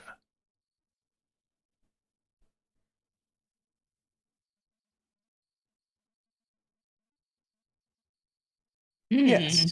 Put me on the ledger. Okay. He seems a little disappointed now. Says, I will... Well, I mean... With your passive insight, basically, if you wanted to remain anonymous, he would have charged you more. I see. Well, then, no. I will remain public, and we will go from there. Yes. All right. Oh, how much you got? Well, have you done those costings yet? No, I'm still working on it. Okay. Well, you said 20,000 gold as an initial outlay. Yeah. Roughly, yeah. What would 2,000 gold get me as a stake? He says, well, really depends on what we find, I have to say. It will be a percentage of the salvage. I am hoping and I'm confident that it will be well worth your investment, but I am in no position to make any guarantees, I'm afraid. But as a percentage, what would 2% end up buying me? He says, I can offer you the same percentage that the city is offering me. How does that sound? So, sorry, hang on. Let me clarify. 2,000 gold gets me 60 or 70%. 2,000 gold will get you roughly 40% of a portion of the salvage. So basically, okay. So yes, 40% of Horton's cut. Yeah. So once the money starts coming in, once they start selling whatever they find or whatever, it'll then be divided based on who invested how much, and it'll then be 40% of that. All the money comes in, 40% of that is then handed over to investors, and then your percentage of that will depend upon how much your 2,000 investment compares to what the city gives and what the trading company gives and so forth. God, if Mozart's head wasn't still under his pile of furs, his eyes would be pointing in opposite directions at this point. Zindi is mystified. What the actual fuck? I feel like all the hairs on the back of his neck are standing up. Someone's investing without him. Wonderful. Well, let's start with a 2,000 gold investment then, and we will see where we go from there. He says, is there anything specific you're looking for, or you're just in it for the gold? Gold is good. We always love gold. If, however, you recover any Tarthian masks, I would like first dibs on those. Serial killer. No worries. You're investing several $1,000s worth of gold to complete your collection. So, I mean, have you ever done magic cards? Because seriously, so I do magic cards. I can tell you that a few folk in the company have also expressed interest in, not in masks specifically. They want trophies. You see, Of course. Which the masks will definitely qualify as. So can't guarantee I'll be giving you every one of them. It'll depend upon how your investment compares to their investment. You understand? Of course. But should an enterprising individual wish to give me first right of denial on masks, there is perhaps scope for a small finder's fee. Give me persuasion with advantage because you've put the belt back on by now, I assume. I have put the belt back on. That is a nat 20 for a 32. Says, Woo! you got yourself a deal, my friend. Wonderful. Thank you very much. But as I say, gold is always good as well. So, cool. Thank you. Okay. Vitericus has got his little side hustle happening. Got his beak wet. Sorry. Indeed. When's he due back at council? Did we set a date for that? I guess just whenever he gets his costings done. Whenever he's worked it out, yeah. Okay, cool. Sometime before then, I want to have a chat to council. Okay. Can you just give me the gist of what you're going to talk to council about? Let's not roleplay it in too much detail. Basically, the argument there is going to be, I have invested now so that even if he only talks us to 60 or 70%, the city is still going to get an amount of money out of that from me just donating it as a citizen who is interested in the survival of Providence as a city. So, the council is generally going to be uncomfortable with the idea of taking your word for it, but at the same time, you've got that bloody belt, so you are going to persuade them that it's a good move, and they will agree. Wonderful. So, a couple of days passed, unless there's anything you urgently need to take care of. So one evening, it's late, it's about, it's quite late actually, you'd all be in bed. Dagmar, there's a knock on your door. On mine? Yeah, you wake up to the sound of a knock on your door. Oh.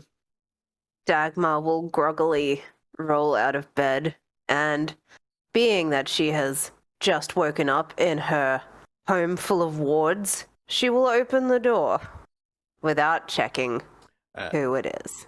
You see Dasha Undrag. Oh. And she says, hi. Hey. I think you should see this. Okay. Are you dressed? I mean, Dagmar sleeps in a sort of sleep shirt situation, so she will probably get up and pull on some pants. Okay. And grab a weapon of the knifey variety. She leads you down into the kitchen, where lying on the floor is Faris the Fixer, sound asleep, with Connie at a table, sitting at the dining table. Connie is also wearing her sleepwear, as though she has just been woken. And is she a cute PJs kind of person? I feel like she'd have pink. It would be the 18th century equivalent, so probably just a simple slip or something like that. Yeah, but like from the cute flower sacks. Yeah. And the flowers. Connie looks a bit nervous, like she's just been left to watch this sleeping dwarf and doesn't entirely understand what's going on. That's a big yikes, though. Dagmar, Dagmar is definitely doing a yikes face. And Connie signs something to you, Dagmar, but you don't know common sign language.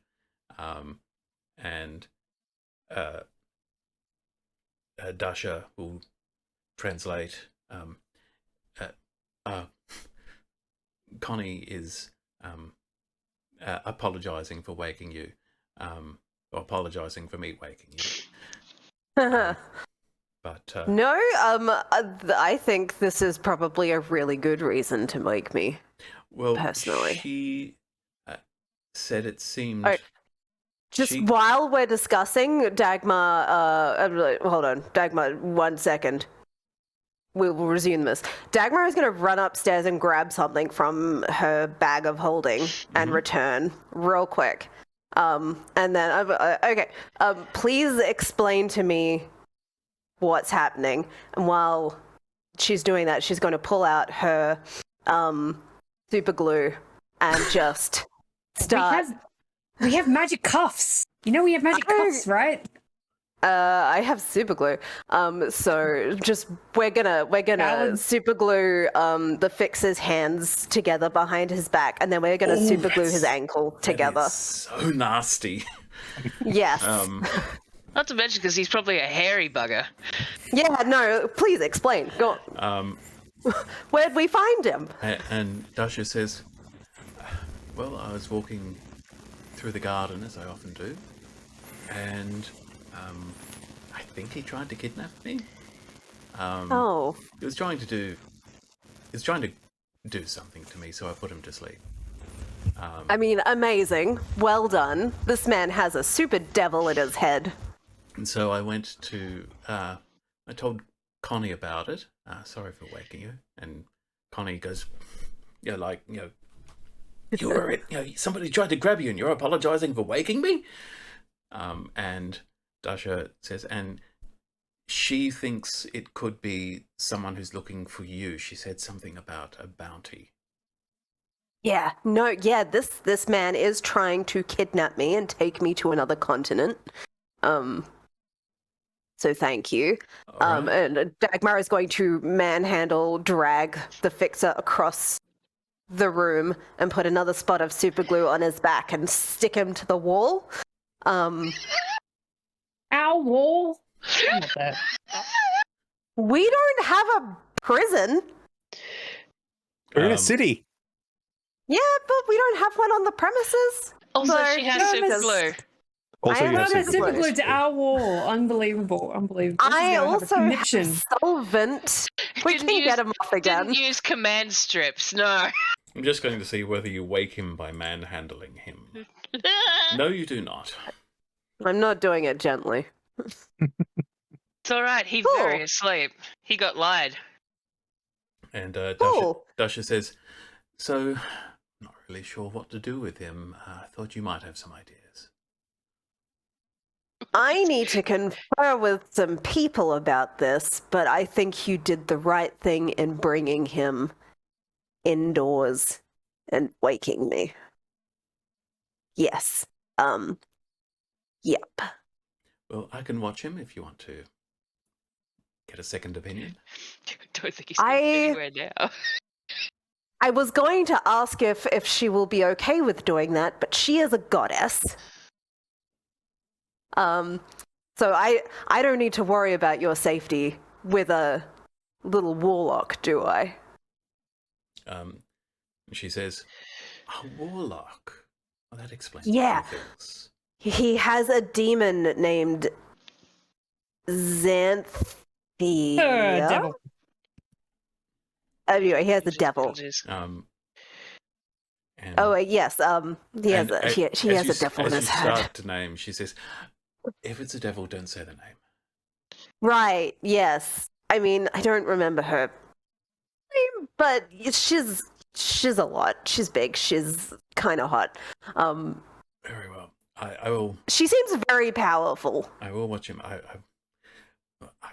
am. She checks to make sure that he's still asleep. I am a god, but I am still growing back into my power. So, if you could come back soon, that would be good. Yes. I'm just gonna wake someone up real quick, and Dags is gonna go up to Vitericus's room. Knockity knock. Wonderful. I have been accosted by Engadon twice in this particular building. So I'm going to be a little more resistant to just opening the door randomly. Dagmar is also speaking through the door. It's not just a knock. It's Okay, it's well, me. that's all right. It's Dags. Okay, wonderful. Excellent. Well, I will still secrete my shiv Put some pants somewhere on on. me. You should probably get one of those little peepholes installed. Maybe actually. Yes, cool. Engadon Excellent. doesn't knock; she just wakes you up mid killing. It's true. It's true. Yeah, I will pull on some underpants and head on down. Now you would have the like chemise nightgown. 100%. Yeah. He's in a 100%, I blouse. suspect. Mm-hmm. Yeah, Dagmar will brief him on the situation as we go downstairs. Well, look at that. As they emerge into the kitchen. And so I glued him to the wall. Yeah. Oh, okay, And that's where we're at. cool. I appreciate the enthusiasm. I mean, Solid I don't really choice. know what to do with him. He hasn't done anything illegal that we can prove. Didn't you just say that he tried to grab Dasha? Well, Dasha thinks he did, but she doesn't seem sure. Dasha says, well, he looked like he did that thing where, somebody stalks you and they're about... It was a reflexive thing. I'm pretty sure he was about to grab me. Oh, he definitely was. I mean, what can we do with him? Like, if we can't put him in jail again, they'll just let him out again. You want to And, put like- a necklace. We can't straight up murder him because, like, that's bad. Like, we'd have to be fighting, but I don't want to let him go just so we can attack us. Morzod's voice on the wind is tempting. What vibes are you getting from Morzod? Well, I think it was just somewhere in the Loud snoring. It was snores just, through the yeah. roof. I think I heard necklace. Is there anyone... I mean, Kova's in there. Kova's in there currently, but Kova doesn't have to stay in there. We could Hot swapping for... swap them out. What are we going to do with Kova's body? I mean, what are you going to do? Put it in the arena square for people to throw eggs at? Well, Are you just we having this are- conversation in front of Connie? Like, what's happening? Basically, we Has are Connie gone currently back to writing a bed? play that is all about Please. the destruction of Kova Fen. It would be impressive to have the skull of Kova Fen to raise at the end of the whole thing. I mean, that's macabre, but cool. Connie just signs, what the fuck? You're right, it was probably a poor choice. Connie, you are old enough to learn about these things. No, Connie's right. This is a weird line of thought. I mean, we don't have anywhere to we can put stash Kova Kova without... literally anywhere. Like, we could take her over yeah. to the academy if Just we needed like- to, and just dump her in what I assume is their morgue. I assume they have a morgue, right? They'd have to have something for storing Yeah, I mean, creatures. there are body carts that roll through the city on the daily, right? That's a thing that happens in this day and age. You know that it is common practice for bodies to be incinerated. Cremation is normal. Right. Hmm. If we were to follow that route, would we be able to do an immediate swap? Because I don't really want to have a corpse in here all night. It's probably better to have an unconscious dwarf. Connie signs, what does this necklace do? What would it do to him? I mean, it just sort of Basically- keeps him in a stasis, right? Yeah, it's almost like a little bag of holding, right? Like, everything slows down in there for him, but he's stuck in there for a while. Does take the wind out of your sails a little bit. We learnt that the hard way with Yeah, so we just can't put anyone this injured one? in there. this mask here. He didn't handle it super well. Forget his name. That's all right. Yes. So it will exhaust him over time, but would Con- keep him solid. Connie signs, but if he's a bounty hunter, why not just tell him the bounty is no longer valid? It's a little more complicated. He's actually employed by my parents, and my parents are super angry people who don't love it when they give you a job and you go back and you're like, can't do it. They don't really respect laws that they don't agree with. And they are definitely not going to agree with the law that my bounty is bogus. So... She turns to Dasha and signs, I don't like this. I mean, At the end of the day, we could still wake him up and tell him that, and if he resists, then we turn him over to the authorities. Right. I mean, because then he would, like, straight up admit that he's going to kidnap me at whatever cost, right? Indeed. And we would have witnesses to that fact between all of us. Mm-hmm. And we would be able to then leave him in jail for a time. Yeah. Not permanently, of course, but also his hands are now stuck together, so... Yeah. It's kind of kicking a can down the road, as we say underground, where we love cans. And roads. And roads. We do. The deep roads are famously roady. Covered in cans, too. Yeah. Connie signs, I want to know what Morzod would do. All right, let's go get him. All right. Morzod is the right person to talk to about this, if I'm being entirely honest. Viddy, if you want to go wake him up, I will continue to watch The Fixer. Sure. Do you want me to get Orsi too? He's gonna be so cut if we leave him out of this entire conversation. That is true. Don't say anything about how Connie specifically wanted Morzod's advice, and just bring them both. Cool. I will creep upstairs, knock on Morzod's door. Yep. He will, emerge from the pile. He's Wonderful. Yep. Morzod. We have a moral dilemma, and Connie needs your input. You what? What? Head on downstairs. Things will become apparent. What even time is it? Late. I could not tell you. It's not your ex again, is it? Surprisingly, no. Oh. This is not my fault for once. Excellent. So I will do that, and then I will stomp over to Orsi's door and mage hand knock on the inside of the door. Morzod's PJs, by the way, is yesterday's pants. Excellent. Perfect. Orsi will open in like his elven fancy hand embroidered gown. What? Hair and rollers. Yeah, absolutely. Good news, we've caught the fixer. Yeah. Yeah, indeed. And we didn't want you to, we didn't want you to miss the drama. So, come on, downstairs. God. Down we go. So you'll see the situation that I've described. Dagmar! Oh. Hi. Did you glue him to our wall? That's quite decorative, isn't it?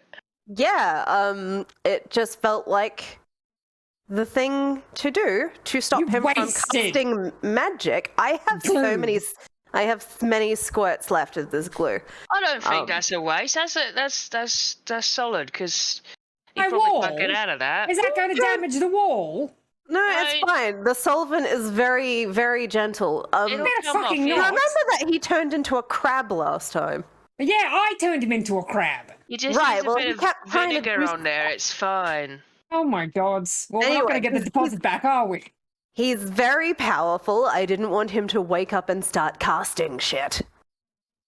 Unbelievable. What is he, a warlock? I suppose you can't really take a spellbook, can you? He doesn't have one.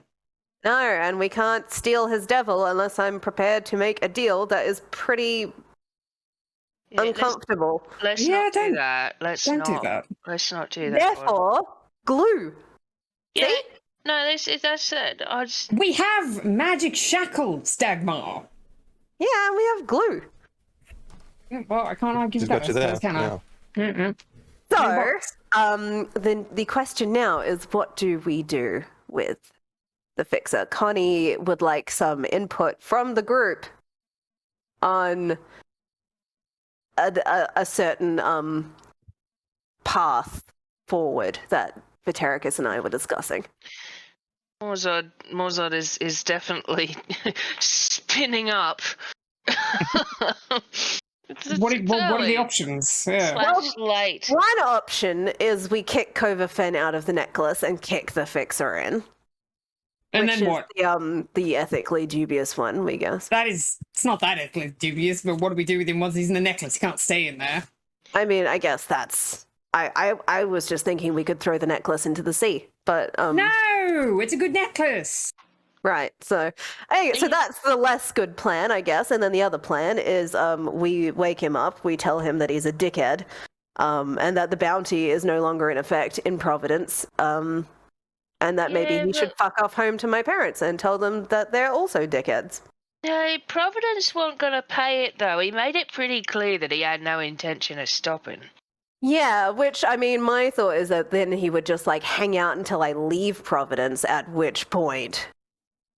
Yeah, I mean, I don't think he'd even really care that Providence says that it's not valid either, because He's not super concerned with legality. And as well, he's not going to be claiming the bounty. He's paid by my parents. He couldn't give less of a shit about the bounty. Yeah, the bounty is so that other people attack me. He's getting paid quite well from... Yeah, I think didn't he already so- say he already got paid, so he's just concerned with finishing a job, yeah. Also, Well, we my kill him. parents seem to have a whole lot on him. Or we kill him, which... Let's kill him. It's an option, but then we'd have to just, like, stab him in his sleep, and that's... I mean, I have been approached by a devil. Yes, Connie. Yes, you have your hand raised. Connie raises her hand and signs. No. I don't think Connie's pro-killing. Yeah. No talk of murder in my home, please. Yeah, see? Okay, well, we'll talk about it later. I think we really don't want to murder him, even Days, like, because you don't like the idea of just stabbing the guy. You already said that you had the chance to, and you didn't want to, and that's fair. Yeah, no, his devil friend did offer me a free shot with the old sharp see, edge. That's no good. And If a devil reckons that's all right, that's obviously not something that we want to do. It Have you was told him that? troubling Have you told him that? that his devil... Oh, no, I haven't. Why don't you just sow some seeds of chaos and see where it gets you? Yeah, I mean, that's an option.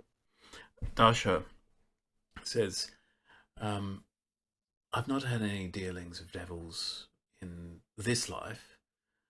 My memories pre-cataclysm are vague, but I do recall that devils will say whatever it takes to get whatever they want. And That's the whole nature of them, isn't it? if he's had one working with him all this time, he would know that by now.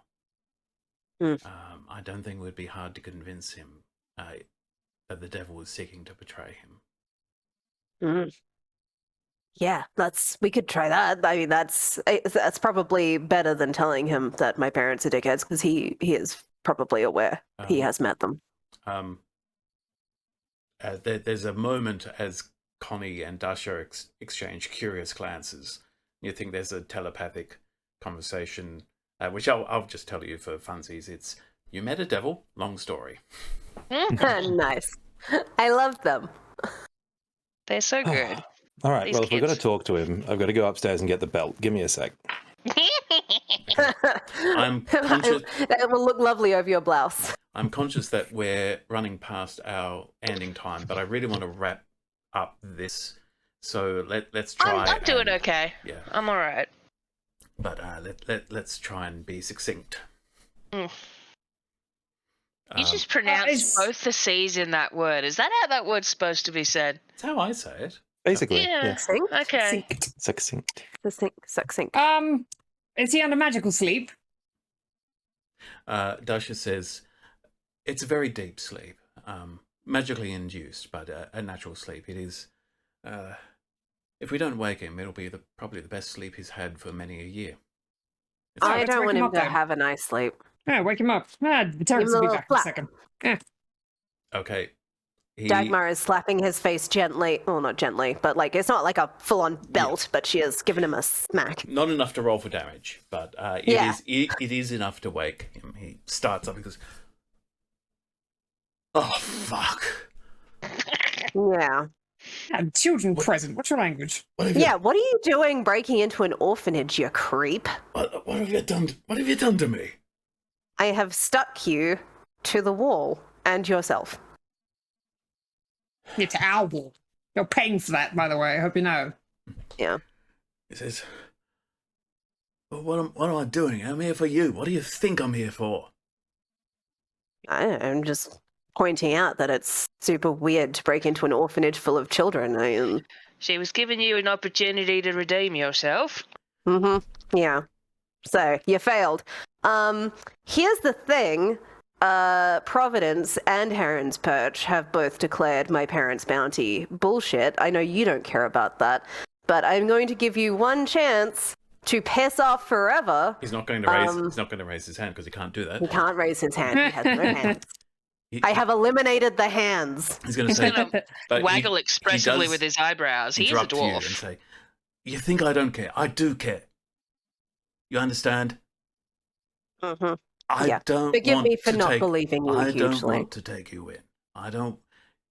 You made it perfectly clear. You're happy where you are. You like your life here. You're not insane, apparently. Yes, some could say I'm thriving. And Some that could is say that, great yes. for you. Mm-hmm. But if I don't take you in, it's not on me. If it was just me, I could probably deal with it. Been looking to retire anyway, one way or another. I've got a kid, you understand? Back home. Mm-hmm. And if I don't get this done, and if they can't take it out of me, they'll take it out of him. Oh, okay. Take what? That's awkward. What, money? What they paid me, what I've been paid. If they can't Yeah, get what it were you back to paid? me, it was the same as the bounty, but double. Oh, that 20,000 okay. in advance. That's not bad. I've used a fair amount of it just to get me here, you understand? Hmm. I mean, what if we just paid him out? Giving this man money. At Why some point, not? I assume I've finished putting the belt on and come back downstairs. Sure, yeah. Insight check on I have a kid and they're going to take their pound of flesh. Sure, give me the roll. Yeah, I didn't think my parents were the dabbing up children. 21. Kind. 21. You think he's genuinely afraid. Right. And you think he has actually given up on trying to trick you at this point. He's He's kind of in a sticky situation. Yeah.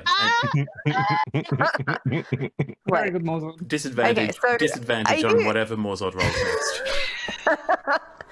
So you're telling me that my parents will actively hurt your kid? I think they just this mean they're is- going to extort the money out of him, perhaps. It's not your parents. It's the fixers. It's the other fixers. It's the guild. We have a This reputation. is a guild issue?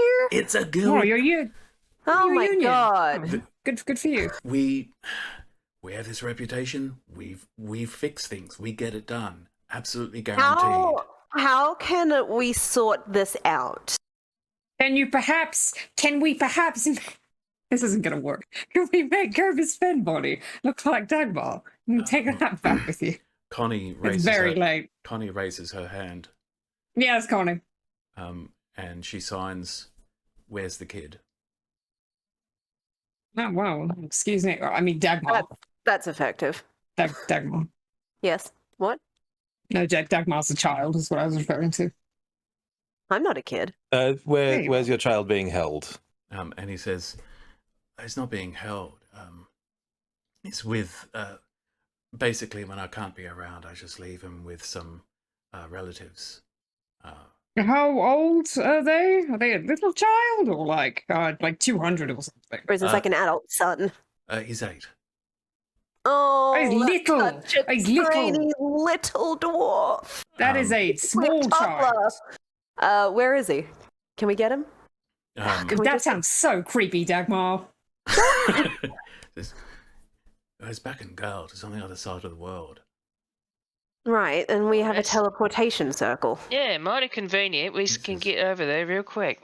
Wait, Yeah, but here? that's not going to save him from the Fixers Guild. That's going to put him in more drama, isn't it? It does seem like it'd probably be pretty rough on everyone. The fixer says, "I've been wanting to get out of the guild for years now, but you don't get out. And this, I mean, there's the whole world to disappear into. It's just a kid that's a problem. Yeah, it's a new frontier over here. There are so many islands we have not even explored because we have been on this one. you see, he seems to be distracted by something, possibly another voice speaking to him. Look, And, if What about that? and he if eventually, your sexy girlfriend is talking to you, please communicate what she's saying. wait, you know about her? Oh, We yeah. have met. Yes. We Seen. have met. She's not very nice, apparently. But she is very tall.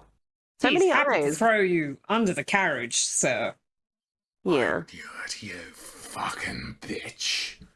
Yeah. The drama. I mean, to be fair, she is a devil. Like, It is sort of built in. Alright. How about this? Look, I realise I'm in no position to actually negotiate. Yes, you are stuck to a wall. So I guess all I can do is I beg. will. Mm-hmm. If you can get my kid here to Providence, and promise he'll be safe here. It doesn't matter what happens to me after that. Yeah, I'll then go back and tell them, deal's off. You know, Dagmar gets to go free, and I'll be out of it. I don't think that sounds like out of it. I think probably that sounds like a knife in the face.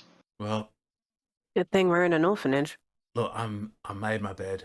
I have to sleep in it, but not fair Sorry. that my kid should have to pay for it. You understand? Yeah, I mean, fair cop. I have zero sympathy to you, sir. But Mozart is kind of touched by the if true. nice if true. Nice if true, yeah. All right. Sort of cuts a civility for if true. If true. Insight check, please. Roll for if true. I like him. 28. 28. This is a very tired old man who really does just want to retire. All right. Sage nod back to Morzod, who I assume will then relay that back to Dagmar, and the whole chain just runs in reverse. Yeah. You stay here, Yeah, I ain't got much choice. and we are going to continue to discuss this.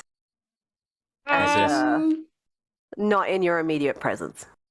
Can you maybe not be Cool. stuck to the wall, please? Can you not? No, can you not be he's stuck to the staying stuck to the wall. wall? Okay. This is non-negotiable. All right. It's the wall or the necklace, and the necklace is occupied. Just make it feel like a bathroom in that Okay. case. That's weird. Yeah, the rest of us are going to the bathhouse. Oh, that's a It's great like- idea. It's 3 a.m. It's lovely in there at this time of night. I'm not saying no, but all right. I haven't had a bath all day, actually. That'd be really nice. Oh my god. What time is it? It's like 3 a.m. Yeah, Yeah, well, we've all been up at this time of night before. Let's go to the bathhouse. 3 o'clock baths are great. I mean, Mozart doesn't disagree with that. So, just while you're, at the bathhouse, I imagine Dasha sort of starts a conversation with Connie that goes along the lines of, "How did you meet these people? Remind me." She approached us. That's true, Yeah. she did. Tried to sell us flowers. That's her fault. We just bought some lovely flowers Mm-hmm. and then rescued her from a wizard's temple. Let's discuss whether or not we want to liberate an 8-year-old from a psychotic union of killers. Is that where we're leaving it this week, or are we going to dig into that? Well, the plan is to. This is taking a lot longer than I anticipated. The plan was Sorry. to basically decide what you're going to do and either handle that during your downtime before the next episode, or actually get someone else to do it. We can extract an 8-year-old by proxy. Do we know anyone? Do we have connections? Where is this kid? I mean, Izod has connections, but he'll have to dig into his prisons again. I mean, You think Izod could probably work it out? Could probably work something out. I mean, if he just sends SWAT to get the kid. Yeah. I mean, as much as I don't like my dad, he's got a lot of connections as well, so always an option. I think we could extract an 8-year-old. All right, well, let's extract an Little 8-year-old then. I'm not going And to let then this kid get what? killed And just then we 'cause his can- dad's a piece of shit. Yeah. Are we kidnapping? We're not No, kidnapping, we're we're liberating. liberating. Yeah, thank you. all right, Good. all right, all right. Unkidnapping if they were going to do something to him. Crossing yeah. the T's and dotting the I's. We are preemptively taking the kid before the kid can have the father's failures as a, fixer. taken out on him. Cool. So, if you return to the fixer with this proposition, he is. I like that we had to go to the bathhouse to do that. Wait, listen, there's certain decisions that have to be made while one is He doesn't paddling. need to know our connections. I'm pro bathhouse. Yeah, it's a thinking tool. Mm-hmm. So he said, he is prepared to, basically, he does not wish to continue to be glued, but he is prepared to give you, his word, that he will stay at a place of your choosing, in Providence, under whatever conditions you deem necessary. They could stick him in a quiet box. He could stick him in the quiet box. Until he is certain that his son will be safe. At which point he gives his word that he will return and to the family and to the guild and say, it's not happening, give it up. And return as much of the money as he can, and then just accept whatever happens after that.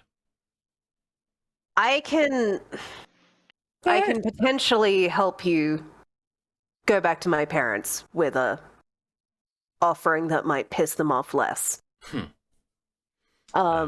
You'll have to deal with the guild. I'm not getting involved with Yeah, that. don't do with union stuff, yeah. Okay. I have something I need shipped back to Grund anyway. So that will Cool. help you out. So that, I think, is a great place to sort of wrap up this part of the story. So that is our game for tonight. Now, the plan is to give our characters a well-deserved rest because they took a holiday which turned into something of a nightmare. It was fun. Great, it's great. Since I'm not Chris Perkins, I actually I'd like to give my players a proper, time of happiness. The next session will take place some months later, and all of this stuff with the Fixer's child will happen off screen, and we will see the consequences of it after that time.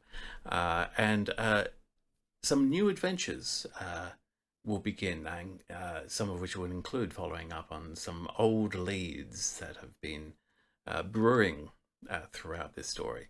And we might possibly be moving into the end game of this campaign. On which note, I am actually remembering to announce that during your downtime, you will all reach level 13. Yes! So you can level up before our next session. So thank you very much for watching.